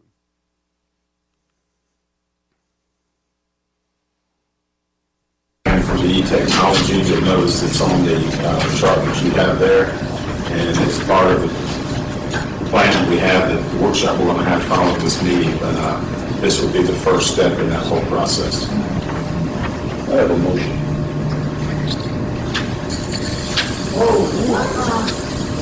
I motion to everybody in this room behind that counter at the road. Please, certainly, Jimmy,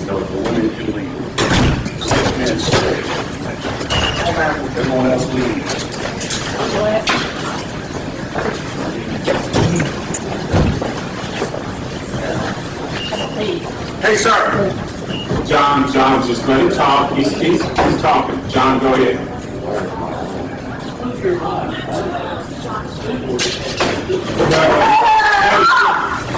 Ginger. No, Ginger. Oh. Ginger, normal. May I help her? Yes. May I help her? It's all right if you help. May I help her? Fired and all that. Sir, I don't know who you are.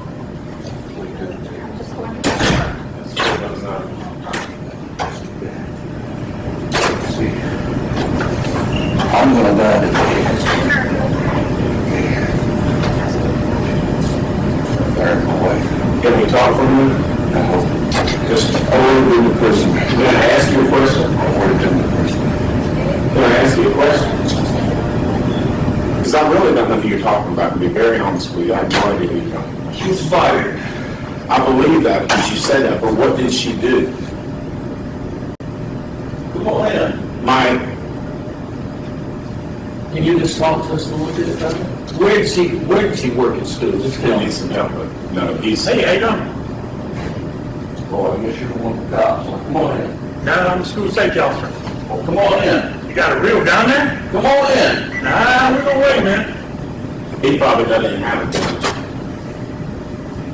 Tell me what she did. They're calling the police as we speak. I know that, but tell You're part of it. part of what? Scam. Sir, I don't know what you ran to stop taxes, okay? You said, we don't need no taxes. No, that's not Plenty of what you money. Then as soon as you got the school system, then you turned around and said, oh, now we need this half-cent sales tax again. I said we needed to have some sales tax from the very beginning. I campaigned on that. Oh, yes, I did. You can look on the material. I said from the beginning, the half-cent sales tax is the most equitable way because everybody pays it, not just property owners. Look, see, here's what I don't want to happen. I don't want anybody to, just listen to me for a minute. I don't want anybody to get hurt, and I've got a feeling that what you want is the cops to come in and kill you because you're mad, because you say you're going to die anyway. But why? This isn't worth it. This is a problem. Please don't. Please don't. Please. I'm going to kill you. Don't you understand?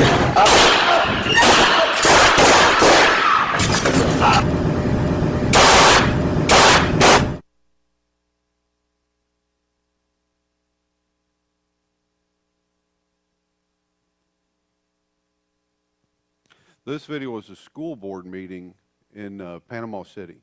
His wife got fired, and he come in to avenge his wife's termination with a gun. If you picked it up, what happened when he walked, he was sitting in attendance at a school board meeting, and he had a can of red spray paint. And when you heard it, he drew that V on the wall and then circled it. Is that normal behavior? No. Is it time to leave? Right? It is definitely time to leave because that's not normal and it's going south fast. And he says, I have a motion, and then he paints that. Time to go. He even tells them, everybody in here get gone. And what do? They're picking up their purse, and there's this bag, and this, oh, there's my camera case, and then they just stroll out, right? When it's time to go, you make that decision, you go, and you move with a purpose, right? That's the avoid. Get out of the way. Get gone.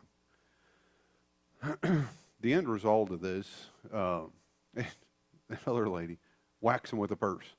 Good idea? No. No. She come in and wanted to get a little something of that, and it didn't work well. And then she kind of exits stage left, and then her friend comes in. She says, well, can I help her? Well, she's up on her feet, able body. She should go. Why would you come back in there?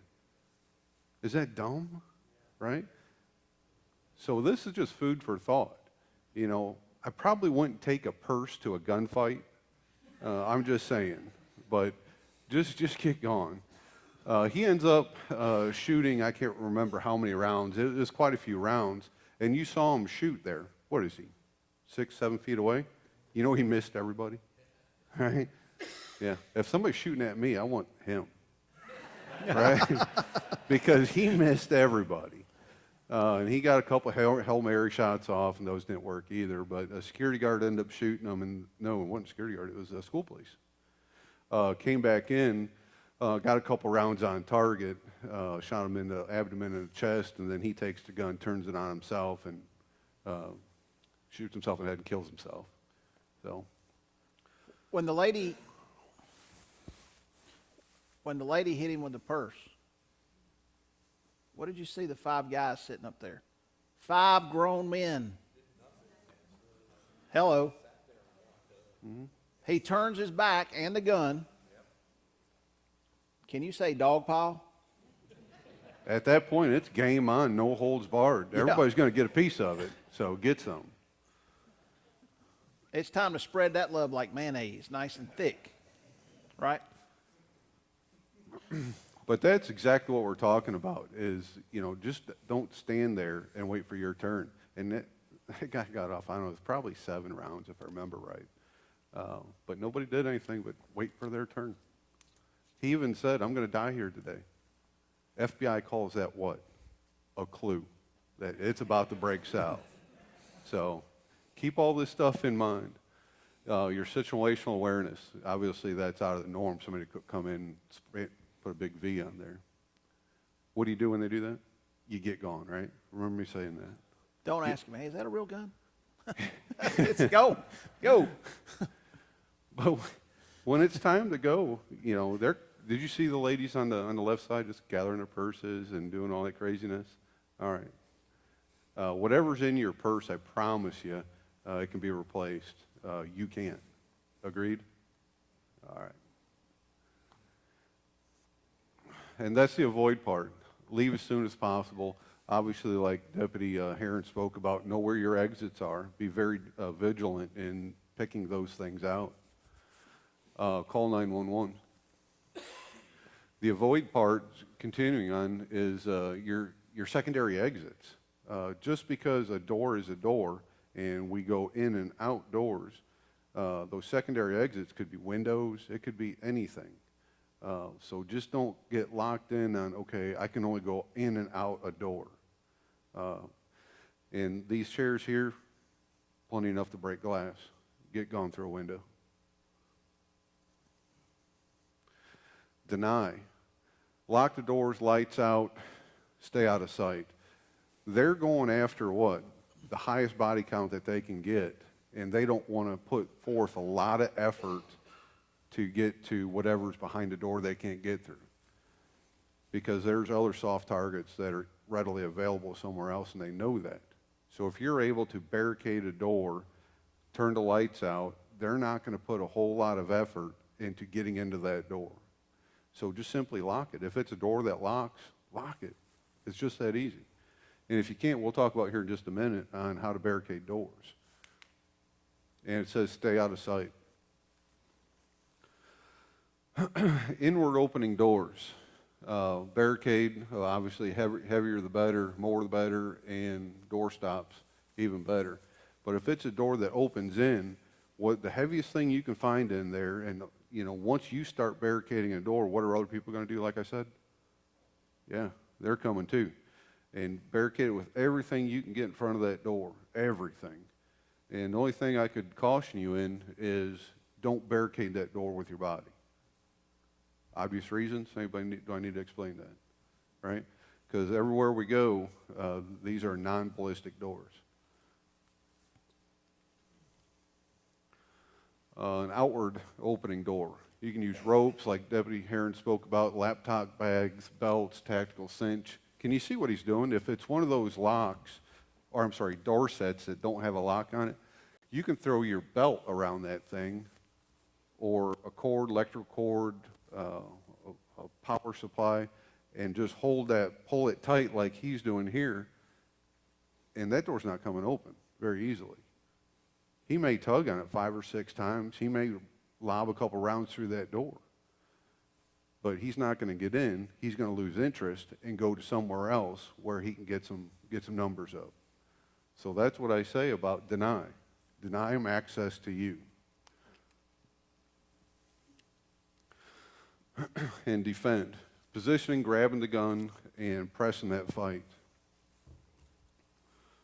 In this picture, this is, I can't remember where Jeremy got it, but what they're doing is they had threw a shirt up in the air, if you can make that out, to distract them while the other two guys are in position when he breaks through that threshold to grab the gun. Is there a chance you're going to get shot? Yeah. What if it's a knife? Is there a chance that you're going to get cut? Sure. But I think anything other than that, if you're not pressing to fight, the alternative to doing nothing is pretty horrible, right? Death is permanent. And so what, you get a bullet hole in you, or you get cut, you live another day, right? And you got a good story. So be that person that's going to press that fight. Real quick, I won't belabor all these other videos. Lieutenant Brian Murphy, Oak Creek Police Department, Wisconsin. This is where we're going to talk a little bit about mindset, since I was just talking about what if you do get shot? What if you do get cut? Can you still press the fight? Right? We're not going to give up. Okay, I took a bullet, all right, or I'm cut, I'm bleeding, but I'm still pressing that fight. I'm going to fight until there's no more fight left in me, and that's what I ask out of everybody in here. Lieutenant Brian Murphy was responding to the Sikh mosque where there was an active shooter. When Lieutenant Murphy gets there, pulls up in his squad car, he sees two men laying on the ground, one on top of the other. So he stops just prior to them, and he looks at them, and you don't have to be a doctor to tell when somebody's dead when it's a mass casualty incident from a firearm. And they were both dead. What had happened, one went down, the other went to do medical aid, and while he was doing medical aid, this weak-minded individual killed him, and he fell over on his buddy. He died. No sooner than he sees them, the gunman come out of the mosque, sees the officer, they make eye contact, and now the gunfight's on. The first round hit Brian Murphy in the chin,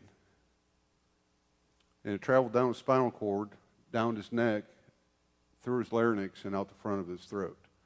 That was the first round. Lieutenant Brian Murphy didn't get any hits initially on the bad guy, and he goes down and he goes for cover behind a car. And then Brian Murphy gets ready to get back up, and the gunman runs around the back of the car with a purpose, because the gunman had a mindset of killing, right? Brian Murphy looked around the side of the car, but the gunman came this way. And when Lieutenant Brian Murphy looked up, the last place where he saw the gunman, he wasn't there. That's a scary movement, right? What he didn't know is the gunman had flanked him. Now he's standing behind him, and he's just unloading a 9mm pistol into his back, the back of his skull, lodged in his spine. I think 3 bullets hit his ballistic protection, did its job, but he had then crawled away. And Lieutenant Brian Murphy said to himself, and you can read this passage up here, he had said to himself, and he got mad. And he said, I'm not going out like this. When he was shooting him, when he was laying on the ground, he shot Lieutenant Murphy's hand, blew off his thumb, and his gun was gone. So he lay there contemplating for half a second. He said he had a fleeting moment of giving up. And he said, I was comfortable, I was warm, I wasn't in any pain. And for a fleeting fraction of a second, he thought, okay, this is it for me. But it was only for a fraction of a second, and then he got mad. And then, of course, backup showed up, and then the shooter saw the backup, so now the shooter's got more attention from the responding officers. And Lieutenant Brian Murphy was trying to get to his patrol car to get a shotgun. He never made it there because the gunman saw another cop pull up. But now the fight was on with the backup had an M16. He was armed with a pistol. And a particular officer had a lot of tactical training to his benefit, and he got rounds on target from a distance. So when you hear about these long guns or these rifles that we carry, that's a prime purpose to use one, right? And understand this, since I got the stage right now and the mic, we don't have assault rifles. The news loves to call them assault rifles. Drives me crazy. Anything can be an assault, anything. I could have an assault fork, right? But that's not the intended purpose.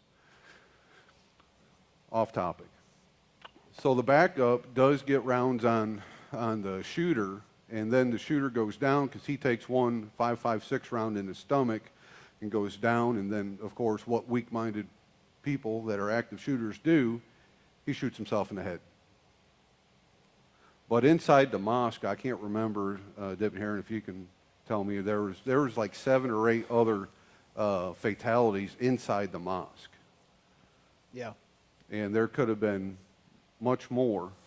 Lieutenant Brian Murphy, if you remember this, look it up on YouTube. He puts on a bunch of interviews post-shooting, and he does a really good job. They said that he would never speak again, breathe, or eat, and now he's an able-bodied. He can talk, but his voice is really, really quiet. He can only barely whisper. But you know what? He's back at work, on duty. 15 rounds. That's the resilience of the human body. You can give up, or you can press the fight even after being shot 15 times and go back to work.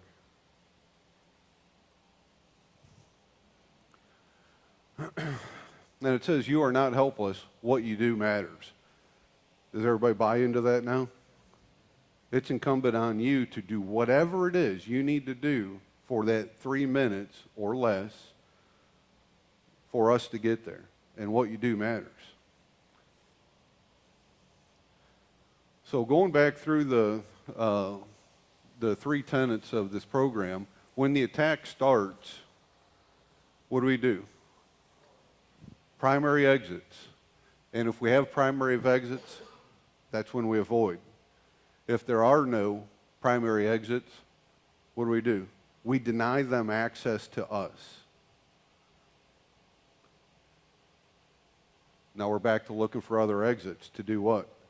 The avoid part. And if we get a no on other exits, what do we do next? We defend. And we defend with everything God gave us so that you can live another day. Everybody's watching. Everybody on the ground, where's he at? We are on the ground. On the ground. On the ground, please. Hey, everybody on the ground. Let's go. Where's he at? Hey, where's he at? Great. Single seven. I shot him. Anybody else injured? No. Everybody's okay.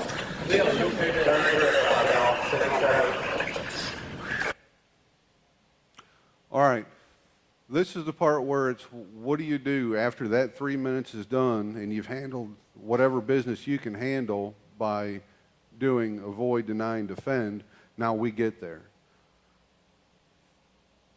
Listen to all of our commands. I don't want you to be that hero. Yeah, I've got a carry permit. Here it is right here. Here's my gun right here, because that's bad, right? Don't do that.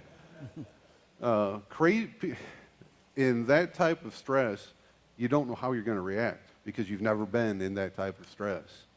But be smart about it and think about it, and you start hearing us coming in, or sirens or whatever, or you start hearing us give commands to get down, even though you're the good guys, get on the ground.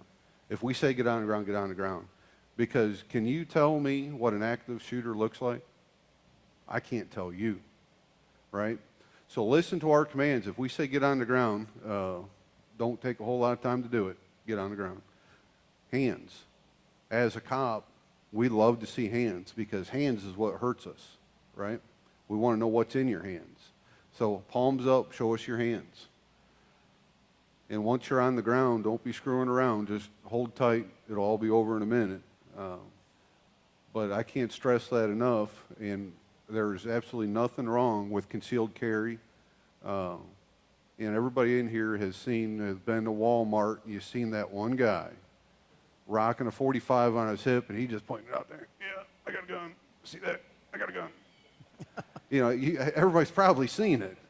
Those guys worry me. I know Jeremy does the same thing when we're out and about, family time or whatever. you know, my gun's covered up. I don't want you to see it because if I have to show it to you, I want you to be really, really surprised. I don't want to be, look at that, see that? I got a gun. Don't be that guy. When we get there, our priority work, if there's active killing going on, active gunfire, or actual intelligence that we know active shooting or killing is going on, we're going to go what we call in our training direct to threat, where if you're hurt, you're laying down, you're bleeding, I'm going to bypass you. It's not because I don't like you. I can see that you're down, but I've got work to do. So our first priority is going to stop the killing. And then after we neutralize the threat, do whatever we need to do to start making everything safe, now we're going to go into the next mode, which is stop the dying. And that's all about medical care, right? And then after that, well, obviously we evacuate the area. Medical. Obviously there's going to be EMS delay because EMS is not going to come charging in, dun, dun, dun, dun, we're here, right? That's our job. They're going to stage and wait to get the all clear from us. And once they get that, then they'll have a couple questions like, are you sure? Yeah, we're sure. Come on in. Am I lying, Jeremy? No. Guys, the Aurora, Colorado shooting, there were more critically wounded victims transported in patrol vehicles than there were by ambulance because of that delay. And we're not faulting the fire department. Through the alert program, we're trying to bridge some of that disconnect and develop special response teams and tactics so that we can mitigate casualties. Once the threat is stopped, how can we mitigate the loss of life? By rendering that first aid immediately, right? So there is some training nationally, not only with law enforcement, but with fire and EMS personnel. They did exactly what they were trained to do in Aurora, Colorado that night. That's not the fault or, you know, take a jab at fire and EMS. That's just what we've done. Just like he was speaking to the long rifles that we carry. Columbine was a game changer for us, guys. We changed our tactics. Y'all remember the North Hollywood shooting? Was that an active shooting event? 2 gunmen, AK, police officers were outgunned. What did they have to do? They had to go raid the pawn shop to get the hardware they needed. Guess what, guys? The time when the fight's going on is not when you get the gear that you need to fight the fight. That started a pendulum swing for law enforcement. That's why we carry patrol rifles, not assault rifles, but patrol rifles. Okay? Because when the fight's there, that's not time to get the hardware you need to take care of it. Absolutely. On the last part, the last bullet line, seek first responder training. And that's for you guys. There's a ton of American Red Cross. You can Google it and find all these different classes that you can go to, and a lot of them are free of charge. And they'll teach you, basic life support. You can start getting into advanced life support. You can start carrying trauma kits in your car, which you should already have something in your car as far as first aid's concerned. But seek that training. Primary goal, right? First aid is what? To stop what? That golden hour. You've talked about that. They can work. We got some medical workers in here, right? Miracles. The advancement in medical technologies and that kind of thing. Nothing short of miracles can be done. That golden hour. We want to buy time. We want to stop that bleeding. Gear yourselves at your place of work. Right, I told you, we taught this class, one of the largest employers here in the county. They got 40 plus folks on staff that they have specifically sent to that training for that reason. They've outfitted different parts of their facilities, trauma kits, where their folks have and where they can go and get the bandages and stuff that they need to render first aid. Does everybody in here live in Cherokee County? Anybody outside Cherokee County? Where are you from, sir? Cobb. They train all the time too. You would be absolutely amazed, and I can brag on Cherokee because we're really fortunate to have the type of training that we do. You would be amazed how much training we do, especially when it comes to what we started teaching last year, tactical emergency casualty care, all that field medical stuff that we train on. We all carry tourniquets and med kits, and as far as our firearms training is constant. So I want you guys to feel comfortable when you see a deputy sheriff or a police officer, a city police officer, because they do a lot of training with us. So just rest assured, you're well taken care of with the staff here in Cherokee County. When it comes to a mass incident, obviously there's going to be a lot of issues after the fact, right? And if you think just because you've been involved in, or you've seen some bad stuff, you watched a person get shot, stabbed, whatever, have somebody, a support system to talk to, a professional. And I don't want you to be that guy, well, I'm good, I got it, no big deal. If you let it eat at you, don't be that person. Go talk to clergy, talk to a friend, see a professional. If you see, if you're, God forbid, somebody gets shot, killed, whatever, in your presence, do you think it's going to affect you? Oh, yeah. And there's a whole lot of things associated with that, with the stress of it, survivor's guilt and post-traumatic stress. So if you see something like that, just take care of yourself. Because if you don't take care of yourself, who's going to take care of you? You got to get that stuff out. We have a psychiatrist called Grace Price, and she takes care of us. Some people need more work than others, but we're working on it. No, but the county takes care of us when we see something traumatic. They do a pretty good job. They haven't sent me to Disney yet. I'm still waiting.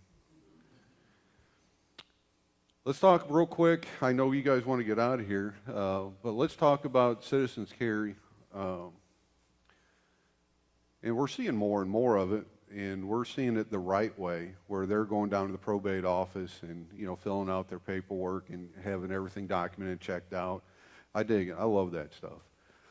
But there are a few issues, is the limited training for civilian carry. There's really not a whole lot out there unless you want to drop truckloads of money for a private instructor that is probably not the greatest guy to take instruction from. He just wants your money, and he can put out some really big words and cool guy stuff and wear all this stuff and look really tactical and cool, or what do we call that, Jeremy? Tactical? Tactical, yeah. There's a lot of those guys out there, and they'll take your money. So seek training, but do your research on your training. Who is the guy? Look at their bios. What's his history? But be very selective in trainings that you go to. But don't stop looking for this stuff if you're one of my concealed carry people. And the other part of that is a lot of the training, or there's no training in it really, that addresses stress and post-incident shooting. What do you do?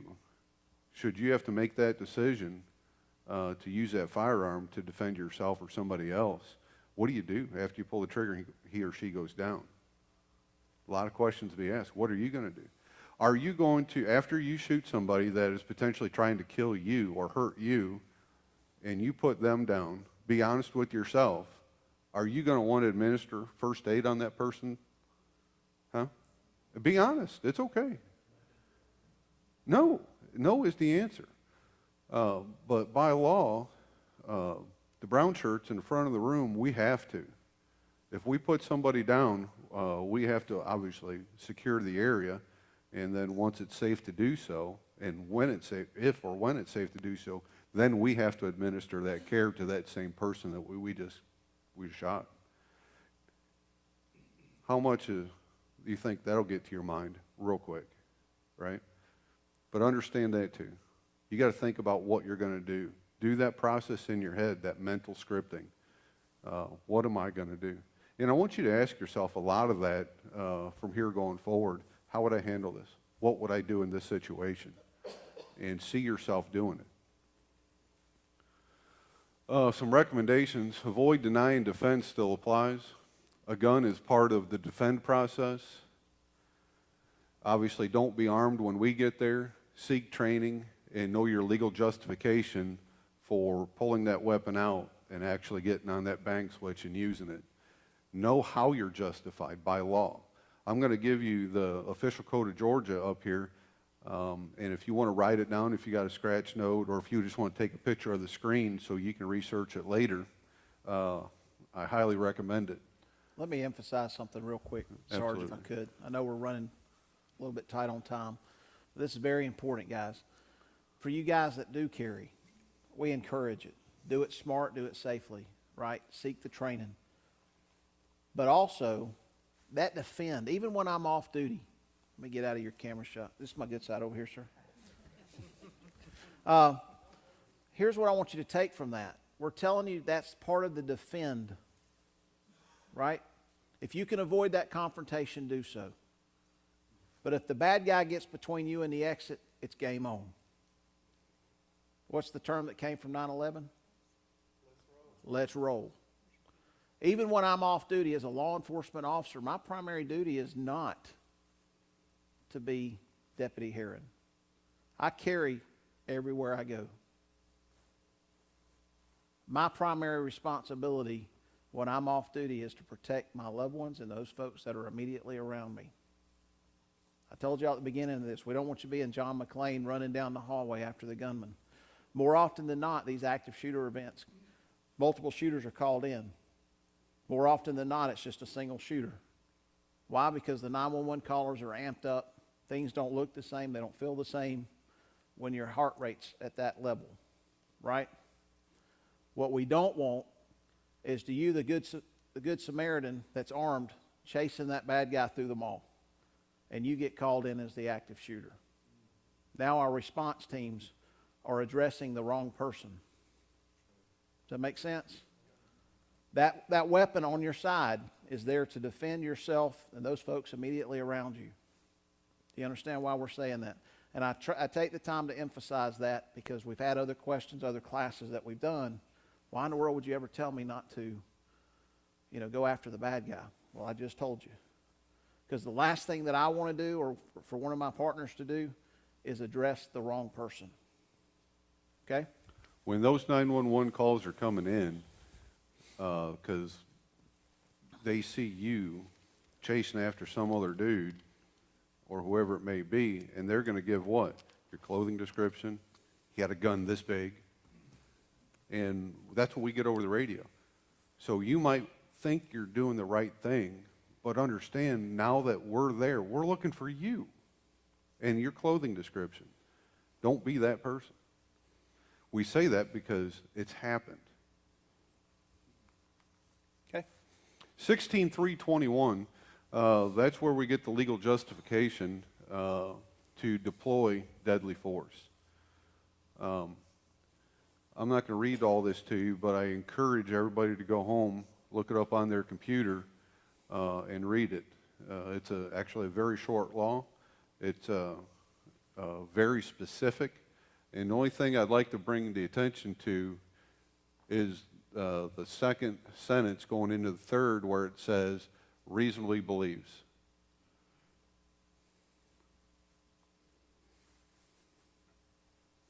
Reasonably believes is what a normal person of the same caliber would reasonably believe, yeah, he's shooting at me, right? Or he's got a knife and he's using it offensively. And that justifies me protecting myself or a third party. So please take the time when you go home or sometime this week or maybe this weekend, look this stuff up. There's actually a lot of good stuff online as it pertains to the official code of Georgia annotated 16.321. Here's just some resources. If you guys want to take a picture of this, that's the link that you can go to access all the official code of Georgia annotated. And looking at the stats going forward, obviously the federal government is always behind in everything that they do because they can. I don't know. They're special. But if you look on the FBI's website, there's a lot of data up there. Some of it you got to fish through a little bit to find out exactly what you want. But there's a lot of good information on there, and it even goes into current trends, what the feds are looking for, whatever they can put out that they're not keeping underneath their hat. Because believe it or not, a lot of times they don't tell us what we need to be looking for. Guys, y'all can Google active shooter on your computer, and the black Tahoes are not going to show up in your front yard. Okay? So, unless it's your neighbor bought a new black Tahoe and wants to show it off to you, But with that being said, that is actually, well, let me talk real quick about our Citizens Police Academy coming up. I know I said I was going to wrap this up, and I'm going again. Sorry. But come September, I don't know what the exact date is because we just pushed back, but we're starting our Sheriff's Academy, and it's open to civilians to come in, and I think we're capping it at 10 weeks. It's a 10-week course, and you'll go through all the different divisions within the sheriff's office, whether it be patrol, canine, administrative services, where we work in the training division, and see all aspects of what we do, how we train, how hard we train, what guns we train with, and it's going to run the gamut. And our first pilot class is going to start in September, and I believe it's going to be on our website, or is it going to be pushed out to that face page?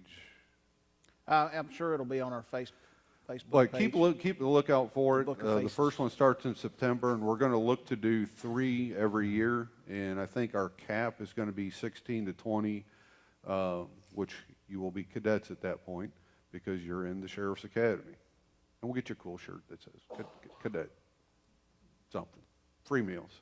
But it's going to be a really neat program, so keep an eye open for it. And again, we're going to wrap this up right now.